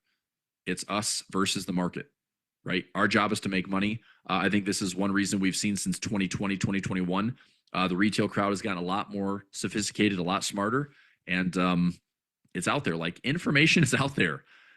There's a lot of ways to take advantage of it, but it all comes back to how well are we managing our trades? How well do we manage our risk? How well do we manage rewards? And that stuff will never go away. It doesn't matter what the market's doing, up, down, sideways. Like we have to manage our risk and reward. So I believe the discounted lifetime will probably be expiring by the end of the week.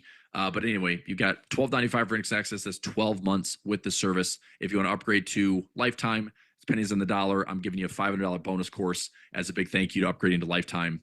And we'll have a masterclass this week on Thursday. It is all about being an explosive strategy. Tiny losses, huge wins, and really good blanket strategies that we talk about through class. Okay. Top stories here. Here's Nicholas, set up on Walmart, made 110%. Rich, 2661 in trade recommendations. Here's Nathan, already paid for the service, made thousands of profit. Here's David. Here's somebody that paid for the service in the first week. Here's Kathy. Here's Phil. Here's Ken. Okay. Here's Sandy again, we mentioned. Here's Troy. Again, lots of traders, lots of testimonials. I need the team to like upgrade those or update them. There's a lot more happy traders in the same 10, 15, 20 they keep showing. Okay. So double up alerts. Let's get after it. $12.95 class on Thursday, 2 p.m. Eastern time, masterclass for double ups. Like I said, the class is filled with light bulb moments and aha moments. It is an eye opener. It might make you think twice about how you've been trading and focus on something that is exclusively on small risk, high reward, and also having really good game plan every single day. This isn't long term either. I take these trades oftentimes like same day or within a week.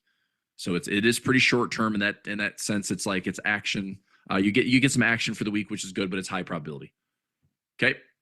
All right. So this is the only place I know that we're looking to essentially front run some of the biggest pushes on Wall Street, some of the biggest magnet prices we see every single week. And the setup that we're looking at is the power to double our investments within a couple of days, hopefully same day. Okay. So here's one on Netflix, $588 million bet on Netflix that particular day. And it hit that gamma level. Knowing that ahead of time, take the trade, find that that strategy is what I talk about on Thursday, and price goes your way. And then, take the trade, set the take profit, spend the rest of the day, the week away from the screen, doing whatever you want. And, I'll still send the alert out. We'll get the trade closed out automatically if we take profit. That's a predetermined payout plan. But the nice part is we automatically close it out for a double, a triple digit winner, 138% gain on Netflix. Okay, not bad. Put more money into it, you make more profit. Obviously, that can happen if you're comfortable with the risk. So there you go. FAQs, how much money is needed? This is what I talked about. On average, these trades are very cost effective. Okay. Some of the days that I'll take this strategy with double ups, I will put a trade that costs me less than maybe $200 of max risk for potentially up to $1,000 to $2,000 in profit. So do I get $1,000 to $2,000 in profit? No. But last week, for example, if you were with me, I put a trade out for double ups. I lost $70 on one trade, and I made $390 on the other trade. That's just one example. So percentage wise, I lost 70. That's a 100% risk. Okay. But my gain of 390 was like a 500% winner. Awesome. I want lots of those. Okay. So if you obviously scale that where, if you take a 1 contract position versus a 5 contract versus that capital is up to you. But the point is, on percentage basis, if I lose 100%, but I gain 500%, I'm making money. Okay. So these trades aren't expensive. They'll be somewhere between maybe, $50 to $100, $50 to $200. So it's a perfect scalable strategy for big and small accounts. Can you trade this in an IRA? Yes, you can take this in cash accounts. You can take, as long as you have permissions to trade options and option spreads in your IRAs, you'll be fine. Everyone should be requiring or demanding level 2, level 3 option permissions anyway, because it's actually doing you a disservice if the broker's like, congratulations, Mr. Smith, you can buy call options now. Well, Mr. Smith is not realizing it yet, but he's set up for failure if that's all he does. So we want to be able to help you get the highest option permission possible. And that way you can fully, take advantage of your account trading up, down, sideways with the power of options. So can you trade this in IRA accounts? Yes. I manage a handful of IRA accounts. I trade every single trade that I want, 1, 2, 3, 4 legs, debits, credits, you name it, I trade it. Okay. Entries and exits. Yes. Typically what I'll do here is I'll set an entry alert. In that same entry alert, I will put in the exit target that I'm looking for, and then I will still issue an exit trade. Okay. So that way you can set the trade up, set the take profit. And if I'm going to manage the winning side a little bit better, maybe I can exceed that take profit, but you can also set it up, set the take profit, and go after that double or hopefully more. Okay. So we're never left hanging or guessing. We know exactly what we're doing from start to finish. We do have a 14-day money back guarantee that gives us, 2 weeks of trading with me live. I'll find some good trades, this week, next week. We've got lots of volatility ahead with Mag 7 in the Fed and PCE and end of the month. Lots of reasons for the market to be moving.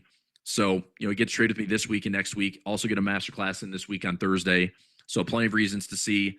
This is why we have aha moments and light bulbs. This is why it makes a lot of sense. This is why traders love the service so much. Also, our team is standing by every single day, 10 a.m. to 1 p.m. to answer questions. Types of trades, like I said, very simple stuff. It could be a bull call spread, bull put spread, right? Just I want to take I don't want to pay expensive options. I want a asymmetric reward to risk. I want to risk less, make more. And also one of my favorite ones, which I've talked about here in Daily Profit Plan, which is butterfly spreads, iron butterflies, broken wings. I don't really use broken wings on this, but anyway, all that is just fancy phrases for huge return, small risk. Okay. So we look at this like I'm casting a net. I'm looking to do like a profit trap every single time I take one of these trades. And those profit traps usually offer like 5 to 1, 9 to 1, 10 to 1, 15 to 1. And they work. They work really, really well. Okay. All right. Next trade. Well, jump in the class and let's, if you have access to the class and double ups, you'll get my alerts. If I post an alert, take a live trade, you'll see it inside of Telegram and also inside your member portal classroom.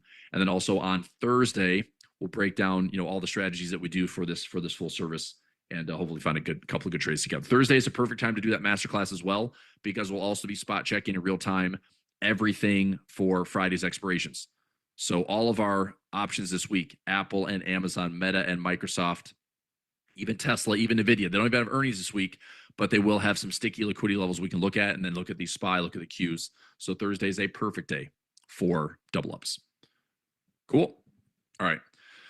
That is my final slide for the day. Price action for today's daily profit play, totally sideways for the last 90 minutes. If you did a standard daily profit play, worked out well. I didn't get filled. My dollar credit, I guess I'm asking for too much. The market wasn't capable of filling me yet. So I will just kind of wait and see. Still have the trade running, still waiting, still pending. It might be a day that I don't take a trade. I'm going to continue to be pretty conservative. I just think like this week, for example, like there's a lot of reasons for the market to go volatility wise. We can go up, we can go down. There's obviously positive movement. We have more upside risk. I think I've seen more upside risk this year than I have in a long time. Here is AAII sentiment. This printed last week. I don't think we have anything in the NAAIM, which is investors positioning. So here is the bears are still persistent. This is the wall of worry. I think the market continues to climb. So just pure contrarian. If traders out there are still fearful and uncertain and there's bear sentiment, the pain trade is up. So this is how the S&P, in my opinion, melts up to 7,000 plus. Is everyone stays bearish and the market just keeps like, screw you guys. Like the market will drive you to the pain point of like, you will stop being bearish. And then when you start getting less bearish and more bullish, then the market tops out and has some corrections.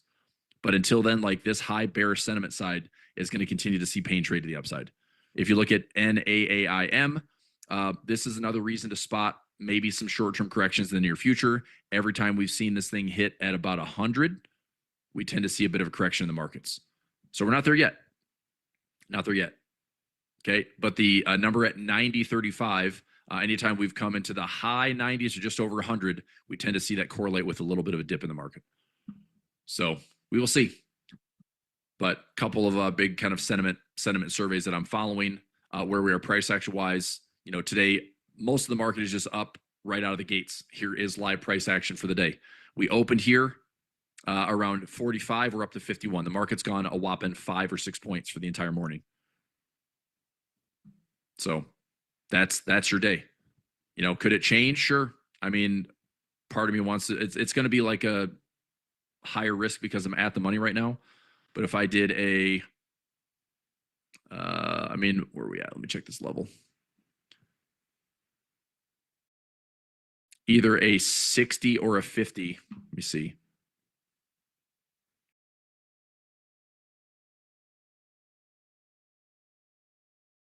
So 50 to 70, 60 to 40. Yeah, that's less. That's not what I want. I'm risking more than I take in, even though I think this is a fairly high probability winner. It's just getting some time decay. But anyway, pretty solid, just standard daily profit play. I was just conservative on the gap.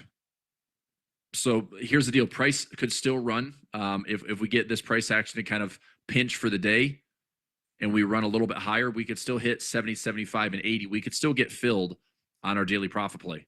My call level is 80. So as long as we don't exceed 80, we're going to be fine. So there's still a chance to still grab a dollar out of the day. I don't think we're going to hit those extremes where I put the $2 bear call spreads. Those are probably not going to get filled today. But there's still a chance we get filled on that dollar trade. Okay. All right. So here's some technicals before I let you go. I talked about this broadening pattern. I'm still, in the back of my mind, I'm a little concerned that we still have this 50-day moving average that hasn't been hit yet. We do also have another large gap between Thursday to Friday and today. So Thursday to Friday's gap up, Friday to Monday's gap up. Does the market come back and find that? Look, we could have the market dumping early in the week and then stabilizing late in the week, or rallying all week and then ending on a terrible note. I wouldn't be surprised if the market maybe found this support during FOMC and then finished the week on a, I don't know, just stable. But I do expect some volatility this week. Measured moves, we broke above this October 3rd candle. VIX has gone way down from 29 to sub 16. We're in this yellow box here. This is my measured move that puts us up just shy of that 7,000 handle. So this market might not care. It's just up, up, up. I do expect there to be some type of volatility in the near future, but nothing that necessarily derails the market. Okay. So I'm not buying into this narrative that the market is just going to all of a sudden roll over and just implode. I think we need to be cautious. I think we need to respect that we have fiscal dominance right now with a accommodative Fed. I think that also the markets are so optimistic right now. but we're being led by companies that have so much money and so much cash flow that CapEx right now, like the spend on AI, is from sales, not from debt. That's my bigger concern. You want to talk about this bubble stuff? It's when, if Apple is taking on debt to finance data centers, if Nvidia is taking on debt to do this deal and this deal, like, debt is not good because debt is way too expensive right now. Refinancing is way too expensive. So we have to watch. Okay. Keep an eye on the 10-year. This is a potential concern as well. 10-year goes up, I'm concerned. 10-year stays, slightly lower as the Fed cuts here in the next, 60 days.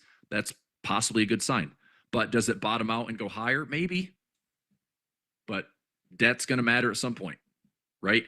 The pricing that we saw in gold and silver this year is to me, it's clearly hinting at something where there's going to be a major, debt restructuring at some point. And, this is the market's way of saying, look, gold and silver matter a lot more as, as basically fiat hedges along with Bitcoin and other things. But there's clearly like this push to reprice the fiat system. And I think, gold gets a lot of love from that. But it's not without volatility. I'm actually happy to see that gold is still pulling back. This should be welcomed with open arms, because if you thought it was good to be buying gold at these highs, you're crazy. So actually getting this pullback is excellent to see that there's a chance to buy some dips. And I wouldn't be surprised if we see some aggressive bottoming and maybe some aggressive troughing or fast troughing. And then gold is, it might take its time, but when it's ready to rip, it's ready to go into another, pretty sustainable market. I've seen a lot of smart people talking about 10,000 gold, like 10K gold, talking about 100 to 200 silver. Why would I not want to be positioned for that type of upside and asymmetry? So I think, if you trade this responsibly,